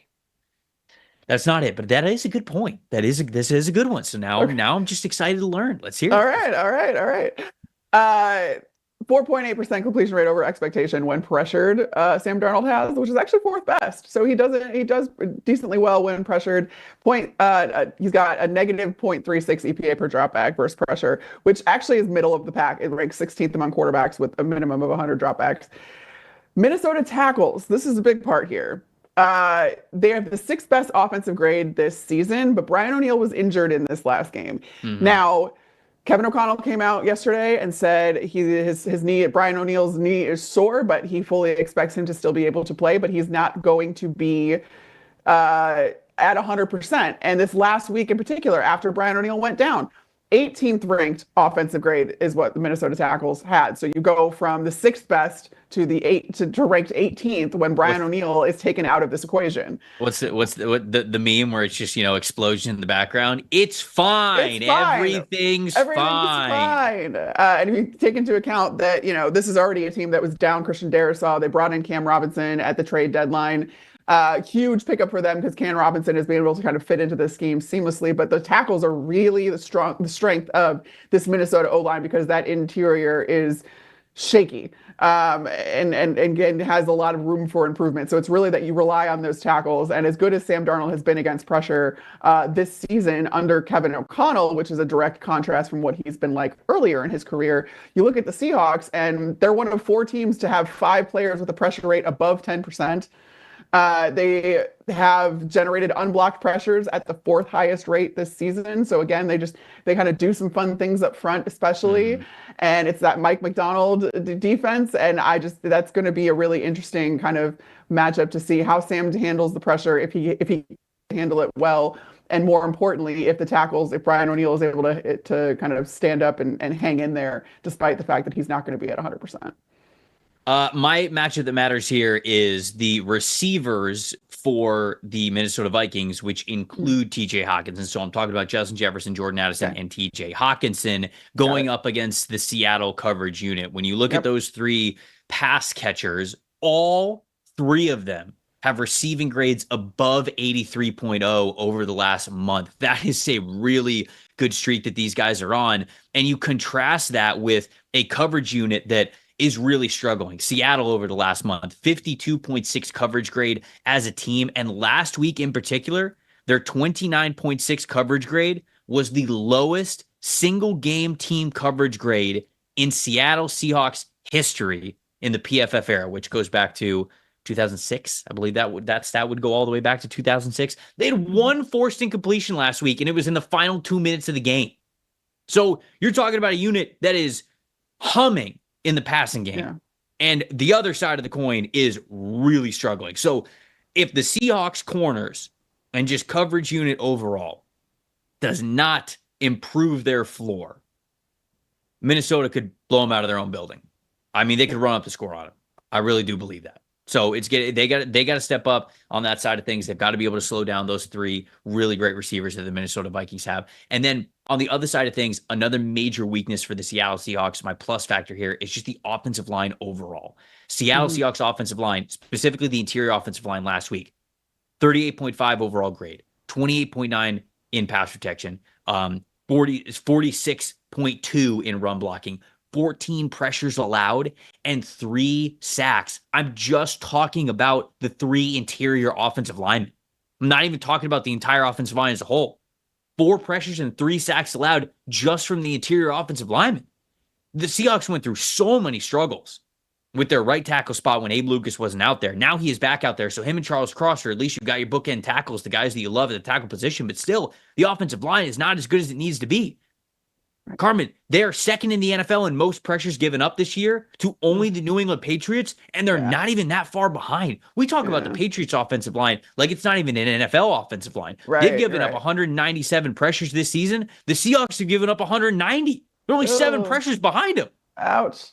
So just to, I'm not trying to pile on the Seahawks, but how they have played in coverage and how they have blocked on the interior of their offensive line are not just like, they got to be better. I mean, these are back-breaking types of floors that you have for these units that will cost you football games. And you're going up against a really good team in the Minnesota Vikings, and you mentioned sort of the diversity of how they like to get after the pocket. The interior offensive line just not good as of late.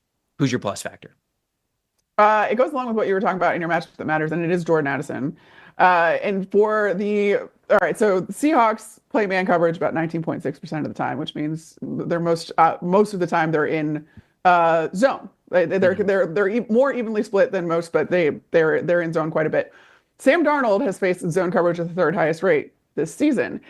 And to bring this all back to Jordan Addison, when targeting Jordan Addison in zone coverage, Darnold has thrown 5 touchdowns, which is tied for the 3rd most, and generated plus a positive 36.9 expected points added, which is the 4th most among quarterback and wide receiver duos. That's from Next Gen Stats. That's something that I feel like is something to absolutely take advantage of because, yes, there's a lot of attention paid to Justin Jefferson, rightfully so. And the way that Kevin O'Connell uses his kind of layering concepts and the way that he kind of schemes his receivers, he is able to get Justin Jefferson open to some of the easiest targets, which is absolutely insane given that everybody knows that Justin Jefferson is one of the best receivers in the league.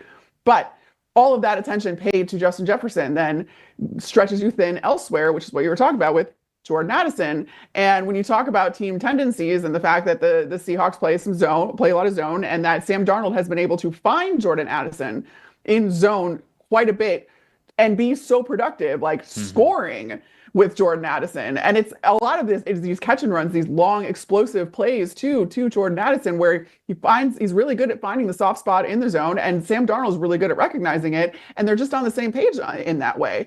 So it's another thing too where Jordan Addison is really good at contested catches too, which is so anti what you would think given how that he's not that big of a guy. He's 5'10", 180 something. He's not a big dude, but he's really good at those guys coming down with those contested catches too. So Sam Darnold trusts him implicitly. I think that he's kind of the key to unlocking the full potential of an offense that has so many different weapons, like you were talking about, TJ Hawkinson. You even talk about Aaron Jones in the backfield, coming out of the backfield, all of that kind of stuff. This is and Kevin O'Connell is one of the most creative play callers, one of the most intelligent play callers, I think, when you're talking on the offensive side of the ball. And that's going to be a tough task for this Seattle defense. So we'll see. Patriots at Buffalo Bills. Speaking of Patriots. When we talk about races for the number 1 overall pick, Patriots are currently picking 3rd. So they're behind the Giants and the Raiders. their remaining schedule is Bills, Chargers, Bills. Ouch. That sucks. I mean, does it? Because doesn't that just mean you're justified in losing the No, obviously, yeah. If you want the better draft pick, this is great for you. But their strength of schedule is brutal. No one's going to judge you for losing to the Bills twice in 3 weeks. So this one is in Buffalo. This one's going to be in Buffalo. The plus factor here could just be that the Bills are wearing the all red uniforms, which are sick. But I don't have that. I didn't know that. I didn't know that. Now, yeah. What were you going to pick the Patriots? Were you going to lean the Patriots in this one? Yep, the uniform really swayed me. So my matchup that matters, if the Patriots are even going to have a chance in this one or keep it close, it's the lack of explosive that they have had to this point in the season. No, and this is exactly what I have. All right, continue. I mean, it has to be, right? Because I know. They don't. We could talk about the offensive line. We talked about the offensive line for forever. We know that they're bad. We could talk about the run game and say like, oh, okay, well, they need to stay balanced. They do. But the fact of the matter is, if the only way they don't get boat raced on the scoreboard is one, the defense has got to play unreal against Buffalo, which not many defenses have been able to do. So I guess that could have been a matchup that matters, perhaps. But the other one, the one that you have control over, and the reason why we both picked it is because their offense has to be more explosive. Yes. When you look at explosives from Drake May since week 8, so again, second half of the season, only 9 completions of 15 or more yards. That is second lowest in the NFL. The only one who has less is Mac Jones, and Mac Jones hasn't even been starting for that whole time. And Mac Jones is like right there. I think Mac Jones is like 8. So for all intents and purposes, Drake May has the least amount of explosive passes in the NFL since week 8. And when you look at last week in particular, the second half was a much different story for this team. But the first half, he was 10 for 10. Love that. Great. 100% completion percentage. We love that. Negative 0.5 average depth of target. 71 passing yards. Negative 0.7% air yards. And then in the second half, it was like 12.2 average depth of target. So it was way too nice. You gotta take shots at the beginning of the game. I think they flashed that graphic of his average depth of target like at halftime of that game, if I remember correctly. Because it was an abomination. I don't know. Anyways, that's my thoughts. Is that if the Patriots offense is not a little bit more explosive, there's no chance in this one. All right, I have other notes on the other side of this. Okay. Which is literally the inverse of this, which is that the New England Patriots defense actually has been pretty good at limiting explosives. They've allowed a 29.2% completion rate on deep pass attempts of 20 or more yards, which is the 7th lowest in the NFL. And they're one of only 7 teams to allow 2 touchdowns or fewer on deep passes. That is, I think, almost solely because Christian Gonzalez is playing so incredibly well. He's been the nearest defender on more than 10 deep attempts and allowed just 1 completion or fewer. And he's the only player in the NFL to be able to say something like that. And he scores a 66.7% tight window rate on those passes.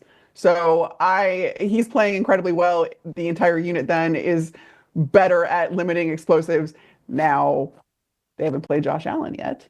Mm-hmm. So that's the difference here. And that goes into my plus factor, which is just Josh Allen creating because of something that a Lions coach told me after this last game, which was, if you're the Buffalo Bills, I feel like him speaking about them as the Bills, I feel like they almost hope that the original play called breaks down, because then it just allows Josh Allen to do Josh Allen things. And it's completely indefensible. You have no answer for that. It's an incredible thing. I mean, there were so many times watching that game. I had to rewatch it because I was at the Bucs Chargers game during it, but I rewatching it, and I just outright was like, what? Oh.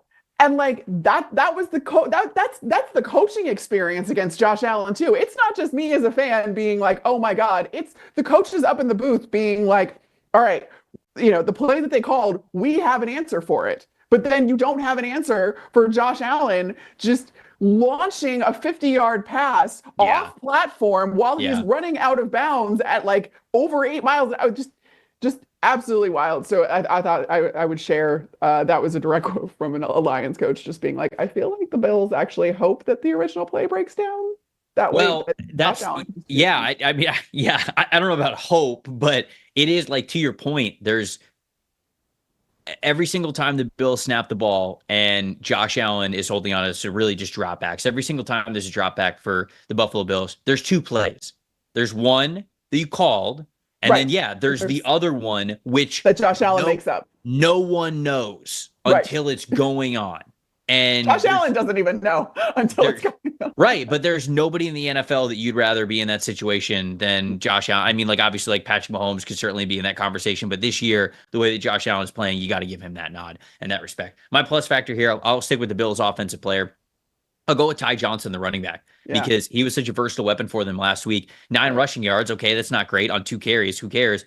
5 targets, 5 receptions, 114 yards. They're using him and these running backs in such a variety of different ways. Ray Davis, James Cook, obviously, but Ty Johnson and what he has been is just a versatile piece of this offense. I think it's going to be an important part of just how they move forward. And there might be some quiet games here and there for Ty Johnson, but every now and then he's going to give you this like total X factor type of a performance. And so maybe it is in this game, but I just really wanted to shout out what he was last week, because again, of all the things that you got to worry about with the Buffalo Bills, you're not worried about Ty Johnson going 5 for 5 and over 100 yards against you, except that's what happens. That's what happens. Yeah. You just start mounting up all of the ways the Buffalo Bills can beat you. That one play where Josh, like, he got flushed out of the pocket, he starts scrambling. He's literally directing Ty Johnson. Like, he's like, come over here, come over here, as he's running and evading defenders. And then he like launches it. And I don't know if it was Khalil Shakir that was like right there and he thought he was getting the ball, but then it just like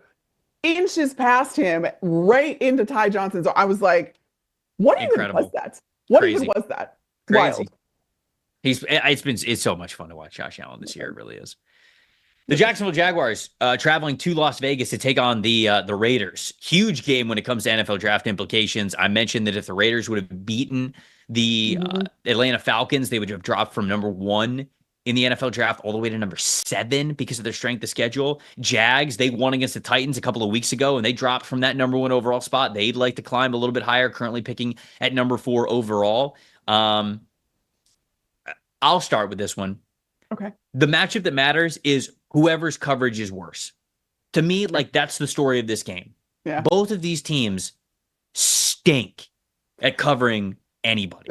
Yeah, that's true. The Raiders, over the last month, 40.1 coverage grade as a team. That is worst in the NFL. The Jags, 58.8 over the last month. But if you take out last week's game, which feels like an outlier for them for the entire season, then it goes all the way back down to a 48.7, and they're 3rd worst in the NFL. Neither of these teams can cover. I mean, Cisco's been up and down, and I guess like Tyson Campbell, obviously the most talented one that is on the Jags, that's in the Jags secondary. And then it's basically just Trayvon Merrick for the Las Vegas Raiders. And we're talking about a Mac Jones-led passing attack for the Jags and a maybe Aiden O'Connell, but if not Desmond Ridder-led passing attack for the Raiders. I mean, it is just simply 2 quarterbacks who you don't have a ton of faith to capitalize on this, but truly it's whose coverage unit is worse. And I hate highlighting it like that, but that's really what it's going to come down to in this game, in my opinion. That's sort of what I broke it down kind of individually into Brock Bowers, because I just believe that he is the biggest threat on the field for either of these teams, and how the Jacksonville defense has fared against tight ends in particular. 59.9 coverage grade versus tight ends, which ranks 16th, which I was like, but then I was like, actually, that's better than their overall coverage grade. So they're actually better than their overall score when they're covering tight ends. So does that translate into limiting Brock Bowers? I still don't think so, because I do think Brock Bowers is that good, but who's going to be throwing him the football? Are they even going to be able to get him the football? That's the question. Jags defense overall allowed the highest passer rating in the NFL this season, 110.2. So you're right. It's just who sucks less. See, I didn't want to say those exact words, but I'm sorry, guys. I'm sorry to Raiders fans. I'm sorry to Jaguars fans. But I also don't think that that's a revelation for anybody. I think no, unfortunately, it's not. My plus factor, the true plus factor, is Brian Thomas Jr. and Brock Bowers, because just like it's, hey, who's going to play worse coverage? It's basically who's superstar is going to show up more. Who's going to be able to get. Who are they going to be able to get the ball to more? Right. Who are they going to like, be able to get the ball to more? I guess, for Jacksonville side of things, since you already mentioned, Brock Bowers, I do think that Trevor Etienne's a little bit of an extra X factor here. He got more carries than Tank Bigsby a couple of weeks after. It was like very, very lopsided in how many carries that Tank Bigsby got. And I still think that Travis Etienne is pretty talented. And so, I think that Travis Etienne's a little bit of an X factor here. Brenton Strange obviously got a lot of targets, not a ton of receiving production, but maybe he could be a plus factor here on this one. But anybody else that you had as a plus factor that you wanted to shout out? It was more along the lines of, because yes, I think there's a run game kind of aspect to this for the Jags, like whether it is Travis Etienne, whether it is Tank Bigsby. Raiders have a missed tackle on 13.9% of tackle attempts, which is the 10th highest rate in the league. So you think that you're going to be able to take advantage of that a little bit on the ground, whether it is Etienne or Tank Bigsby. I don't know, but I think like that's probably your best bet if you are Jacksonville at getting any sort of meaningful offensive production. Yeah, I would agree. I think that highlights the running backs a little bit more. So Etienne, Bigsby, something like that. I think they'll lean on them plenty in that game. Niners Dolphins going down to Miami for the last game of the 4 p.m. slate before we get into Sunday and Monday Night Football here. Matchup that matters for this one. What do we got?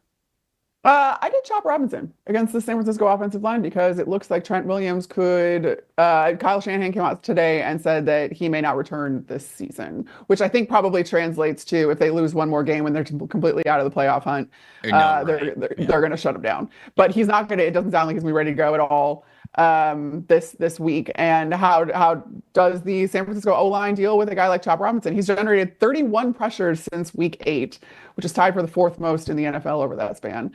And again, the Dolphins are one of 10 teams that have 4 defenders that have generated at least 20 pressures this season.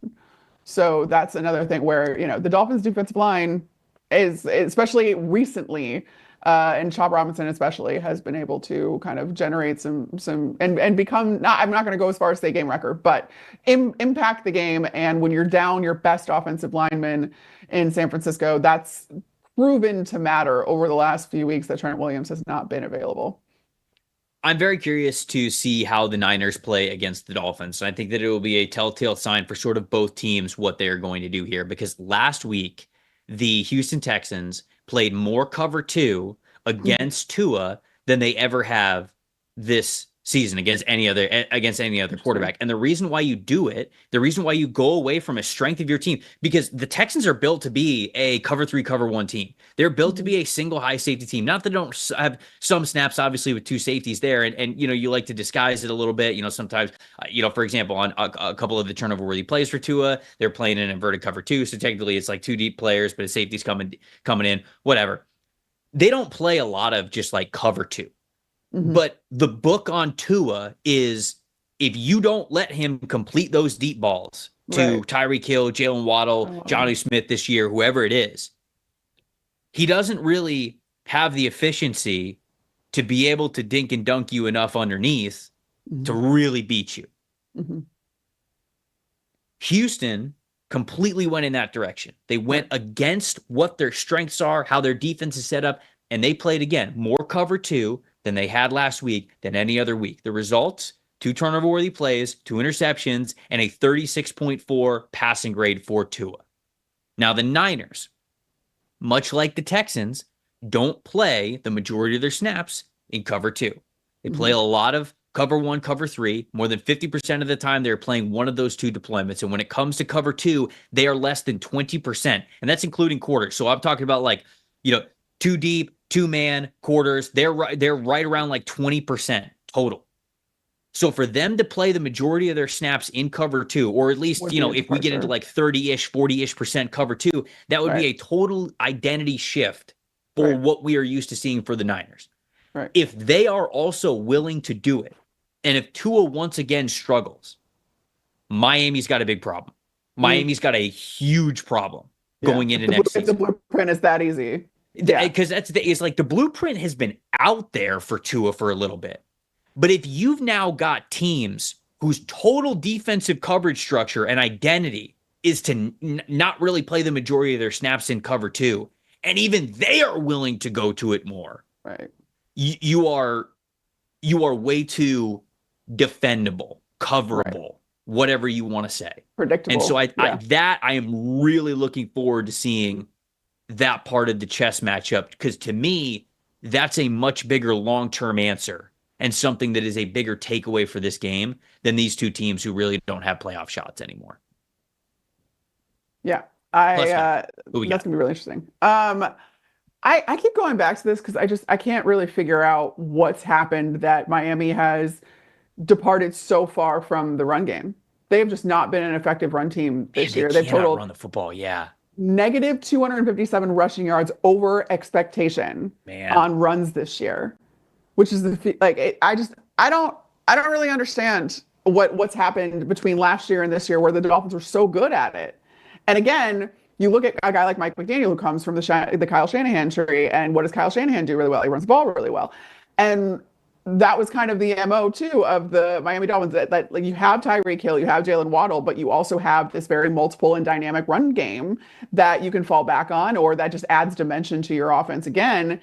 And that's just not been the case this year. And I think it has to do a lot with the offensive line, and they did not make enough kind of investments in that unit over the offseason, which is baffling for two reasons. A, you paid Tua a bunch of money, he's injury prone. Why in the world wouldn't you try everything you possibly can to make sure that unit around him is protecting him? And then on top of that, hey, you have a run game to keep up, and that's just gone completely by the wayside. So if you can get that going against this San Francisco defense, I would love to see it.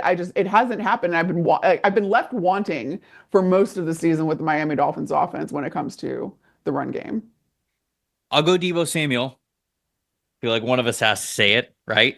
Yep. 48.0 receiving grade over the last month, not just like the last game in which he struggled, obviously, with the drops, but only 85 receiving yards in the last 4 games. It's supposed to be the dude, right? Brandon Ayuk's out for the season. Yeah. Like, this is supposed to be the guy that's supposed to be able to take over. And he's the one throwing fits that he's not getting the ball enough, and this, that, the other. I wasn't even going to say that part of it. I mean, he's struggling independent of that. So... Right. Miami's coverage unit, I think, has been really up and down. We've highlighted Jalen Ramsey and how well he has played at certain parts of this season. Kader Kohu, their slot defender, is really nice. He's had a couple of really nice games. Can't remember if it was last week or the week before we had an elite PFF grade, but I love to see that from him. It's sort of a secondary, though, that you can attack. Just it's been a little week to week with how they've been able to perform. Deebo's got to get right, man. I mean, you got to get Deebo right to like feel good about what you got going into next year. Because remember, like, it felt like, okay, is Deebo on the trading block? Is Brandon Ayuk on the trading block? There were a lot of discussions of who they really want to build around moving forward. And they pay Brandon Ayuk, obviously, and Deebo Samuel. Just again, this should have been the time in which he really shines, where you lean into him a little bit more. And he has been one of the best, most versatile wide receivers that we have seen in the league, but we certainly have not seen it a lot this year, at least not over the last month. It has not been pretty for them. So he's a big X factor here because he's got to play better in order for this offense to hum the way that they want it to. So my plus factor there, I just would love to see Deebo Samuel, who's one of the best and most entertaining receivers that we have in the league. I would just love to see him play better. Getting to Sunday Night Football, Tampa Bay Buccaneers taking on the Dallas Cowboys. This one's in Jerry World. Bucs coming off of a massive victory against the Los Angeles Chargers. And, man, they blew the doors off them. I didn't see that one coming. But to Dallas's credit too, like, they're coming off of a big win against Carolina, where I thought that game was going to be a lot closer than it was. They end up winning that game 30-14. Two teams that are coming off some big wins. What do we think about this one? Matchup that matters here, Carmen. I'm going to keep doing it until Mike Evans hits 1,000 yards. It's whoever's on Mike Evans against Mike Evans. That's my plus factor. So I'm with you. I thought about putting him as my plus factor, but I wanted to go a different place with my plus factor. So yeah. Have some fun little stats for you. Let's hear it. Since the bye, so since Mike Evans came back, week 11 bye, week 12, he has generated 113 receiving yards over expectation since then. He's also been targeted on 32.4% of his routes since week 12. And prior to week 12, that number was at 25% of his routes. He was targeted on 25% of his routes. So huge jump, because that Baker Mayfield wants to get Mike Evans to his 11th straight 1,000-yard season. He would tie, I believe, Jerry Rice for the most consecutive 1,000-yard seasons. Yep. And It's something that is on Mike's mind. It's on Baker's mind, and it happened earlier in the game against the Chargers. I'm watching it, and sure enough, that's where Tarheeb still ended up getting his interception. Was on Mike. He was on Mike in coverage on Mike Evans, and the ball was actually thrown a little bit behind Mike, which is I think what ended up happening. And outside of that, I mean, Tarheeb still was on Mike Evans for quite a bit of that game, or like the Chargers had chosen to shadow Mike Evans quite a bit. Mike Evans is 6'5". He's a massive dude, and he has all the motivation in the world right now. So I do think that Baker is going to still keep trying to force the ball to Mike Evans. He's got 251 more yards left. He's got 3 games to do it. You have to think that that's absolutely attainable, but just to be safe, get as many yards as you possibly can in these games. How is that going to translate against the Cowboys? Are you going to be able to take advantage of it? Are you able to jump routes? Like, if I'm a team trying to guard Mike Evans at this point, not only am I going to have a shadow, I'm going to try double coverage. I'm going to have a free safety over the top that's going to try to jump the route on top of having a guy that's going to contest Mike for those catches. I think that is, and again, like, are you going to get burned by guys like Jalen McMillan? Probably. This Bucs rushing attack, though, too, over like 223 yards. I talked to Tristan Wirfs after the game about it because I was just like, what happened? Like, this is the best rushing attack I've ever seen, and I was with the team for 6 years. Like, this is by far and away the most fun that these guys are having. And he's like, Harm, I really wish that I even had an answer for you. He's like, I get asked this all the time. I don't have an answer for you. It's just working. I mean, there was an expletive in there. There was an expletive in there that I won't repeat, but he was like, the very first thing, it was like this run game. And he's like, how about that 200? And they're having so much fun also, which is just a direct contrast to what the Cowboys are going through right now. They are out of the NFC East race. And I think out of playoff contention. I don't know if they're officially out. The Cowboys. Oh yeah, they got to be out. Yeah, they got to be out. Mathematically, how there's mathematically. Actually, I don't know. Maybe if they're mathematically. Right. So like 2 different kind of vibes. 6 and 8, yeah, probably not. I guess. Yeah. I don't think they're mathematically out of it, although they're largely out of it. Yeah, that's the thing, though. The Bucs, since Atlanta owns the tiebreaker over them, the Bucs actually don't have this large margin for error. As bad as Atlanta has been playing, they did win. So now they're only a game back from the Bucs, and so the Bucs really need to. They've got an easier stretch down the way, and they should be able to pull it off and get the division title yet again.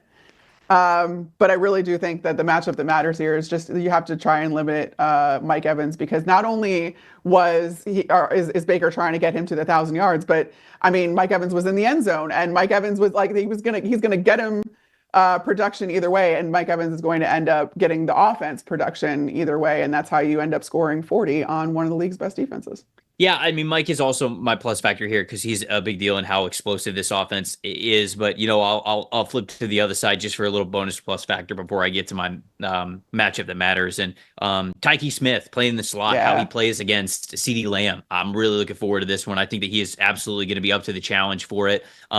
He had some games earlier this season where he was locked down. He's been a little bit hot and cold sort of since coming back, but I think that he is incredibly talented. He is one of the best young slot corners that we have in this league that we have seen this year, and he's going up against a really good one in CeeDee Lamb. And so just like Mike is the focal point for the Buccaneers offense, CeeDee Lamb certainly remains the focal point no matter who's quarterback or what their goals are. So Mike just 84 receiving yards per game away from getting those 1,000 yards, and no Trayvon Diggs anymore, season-ending knee surgery, so he will not be out there to guard him. So I agree, that's an interesting point to make of like, hey, who's going to be guarding him? It's probably going to be a couple of sets of eyes that's out there. So and that's my extra plus factor with Tyke Smith. My matchup that matters, though, you talked about the run game for the Buccaneers. It is the Cowboys run defense versus the Bucs rushing, because the Cowboys run defense, and I mainly wanted to highlight it for this reason, it's not quite the horrendous unit that it was in the early parts of the season. Weeks 1 through 8, they had a 40.7 run defense grade. That was worst in the NFL. Since then, or actually I should say over the last month, that's a better sample size for this team.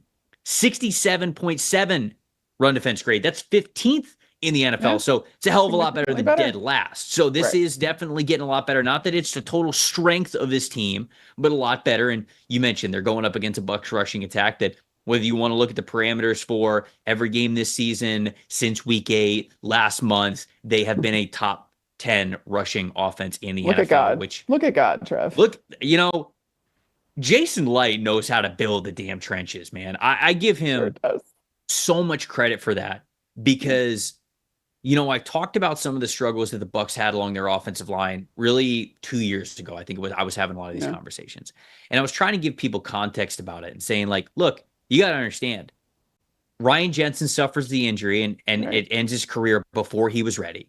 Yes. Ali Marpet pretty much surprisingly retired earlier than they thought he was going to. And Alex Kappa leaves in free agency. So even just those changes to the interior offensive line, you got Tristan Wirfs, but you still got to figure it out basically everywhere else. Right. Now you draft Luke Gedeke. He goes from struggling on the interior to he's a right tackle, but I think they always drafted him to play tackle. They just had to put him on the interior the one year that he really struggled. So now that he's at the home of where they drafted him to play, he's playing well. You have Cody Mock, who you drafted to develop, and he's having a really great second half of the season. He has been awesome to watch in the second half of the season. You draft Graham Barton, who's playing really well as a rookie center there. First time being a center since his freshman season when he was at Duke. And you got Ben Bredesen, who's been all right for them and at least had a decent floor for them, but perhaps they can upgrade that even more. So when you look at the timeline of how long it's taken them to build the trenches, it is right in line with Jason Light and this team controlling whatever they could control to make the offensive line good enough to win a Super Bowl when Tom Brady came. And then when they had some unlucky, all right, Ali Marpet retires, Ryan Jensen gets hurt, now Alex Kappa, we don't want to really overpay for him just because we have to. We want to keep our process right. Boom, here we are. What, 3 years later? Yeah. Recouped this exactly the way that they were supposed to. So shout out Jason Light for that. But my matchup that matters is that rushing attack fueled by that offensive line playing so well and some good backs to hand the ball off to, and how the Cowboys defense is going to counter that. Yeah. My plus factor, I just tried to pick out something for the Cowboys here, and it has to be Rico Dowdle, who has been, doing well for them over the last, I would say, month at least of the season, month and a half. And his rushing grade versus something that Tampa Bay does quite a bit versus loaded boxes, 75.6 rushing grade versus loaded boxes. And the Bucs have loaded the box on 58.2% of plays this season, which is the highest rate in the NFL. So that's something that Rico Dowdle is going to be facing. It's something that he's pretty good at, though, especially when you consider the obvious that he's the lead back and everything like that. I think McCarthy finally came out and said that about a month ago, where you're just like, yeah, duh. It wasn't a month ago. It was like 2 weeks ago. Yeah, all right. So it's 2 weeks ago. Like, okay. We knew that. That's, I think, the best kind of chance for, again, if you have Cooper Rush at quarterback, you need to let him be able to lean kind of on this run game. And that's what the Cowboys have been doing and getting Rico Dowdle quite a few touches and stuff like that. So this is something that he's going to be going into, but he does well against the way that the Bucs are trying to defend that. So it's going to be really interesting. The Bucs defense has not been as stout at all as you would have liked this year, and they had a good performance against Justin Herbert and the Chargers this last game. You got that turnover. Jamel Dean having that interception was huge, but you want to see if they can keep that up and kind of use these last few games as a runway to build up what they've not been able to do defensively this year, which is, stop the run first and foremost, get pressure, do all that kind of stuff. That's not something that we've seen out of them on a consistent basis this year. So I would like to see that, and I think that they can do that. And Levante David playing like vintage Levante David against the Chargers is going to be a huge part of that. I think I kind of tackled him when I saw him. I hadn't seen him in a long time, and I was like, my dude, like what a good game. Future Hall of Famer Levante David. Future Hall of Famer Levante David. You and I leading the charge. Well, Levante's leading the charge. We're behind. We're right behind him. The support for Monday Night Football, Saints at Packers. Saints starting Spencer Rattler in this game. Well, actually, are they? Is that for sure? I don't know. I actually don't know if that's 100% for sure. I'll look it up when you give me your matchup that matters. What do you got here for Monday night? I had Spencer Rattler question mark as my plus factor, just like it. But no, my matchup that matters is Josh Jacobs versus the New Orleans run defense. Josh Jacobs leads the league in yards after contact with 974. He leads the league in missed tackles forced in the run, which is 65. And New Orleans ranks 15th in missed tackles this season with 63. So that's the way that Josh Jacobs and the way this run scheme in Green Bay operates, it is devoid of tendencies since their bye week. That's the biggest thing about it, where it's so multiple and they don't do the same thing every single week. They work within a very, very large kind of scheme and don't seem to be bogged down by like, oh, well, we're an inside zone team, we're an outside zone team, we're a gap team. Like, they're doing everything. And it's honestly been the same for the guys up front. Like, it's not that the offensive line is doing anything extraordinarily different. It's just the way that Matt LaFleur is calling the offensive backfield, rather. Mm-hmm. It's not just Josh Jacobs. It's, you see Jaden Reed back there. You see Dontavian Wicks back there. You see guys that are factoring into Tucker Kraft is taking direct snaps and it's so creative and fun, and Green Bay is just using it to propel their offense. And Jordan Love, in his Toyotathon era, is doing so incredibly well. And does this is now a trend, because last December he did phenomenally. This December he loves Toyotathon. What do you want to say? So I like that, coupled with like the Green Bay Packers are just firing on all cylinders, and that's something that is offensively at least, and then even defensively that's starting to hit. But Josh Jacobs versus this New Orleans run defense, I just think is going to be where it kind of starts. Yeah, you picked Josh Jacobs. I picked the Packers offensive line, but it's the same thing. We're talking about the run game of the Packers versus the run defense of the Saints. Packers 81.8 blocking grade last week, so they were playing very well last week. 37.5 run defense grade for the Saints defensive line since week 9. So again, it is a team that has not fared well when it comes to run defense, not really going in the right direction, versus a team that is playing well, knows that they're gearing up for a playoff run here. So the offensive line for the Green Bay Packers just playing very, very solid, and how they're going to fare against the New Orleans Saints when it comes to rushing the football, I think is going to mean a lot. And honestly, with them being at home, I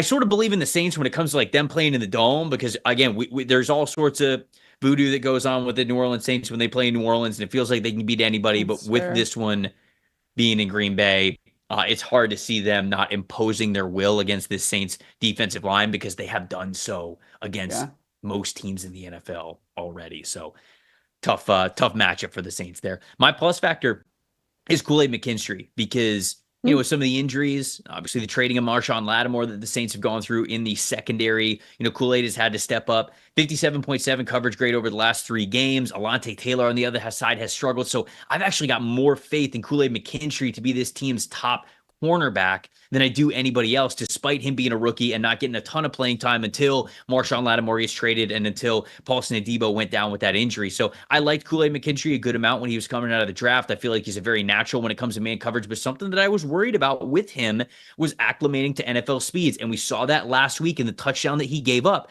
He was sort of in phase with the wide receiver. He was right there with him, but it was like he thought he had more time to catch up and turn his head around and get his hand up, and it just didn't work out like that. Yeah. It's not like he was trailing him very far. It's not like he got totally burnt. He's just not used to that NFL speed and that NFL timing yet.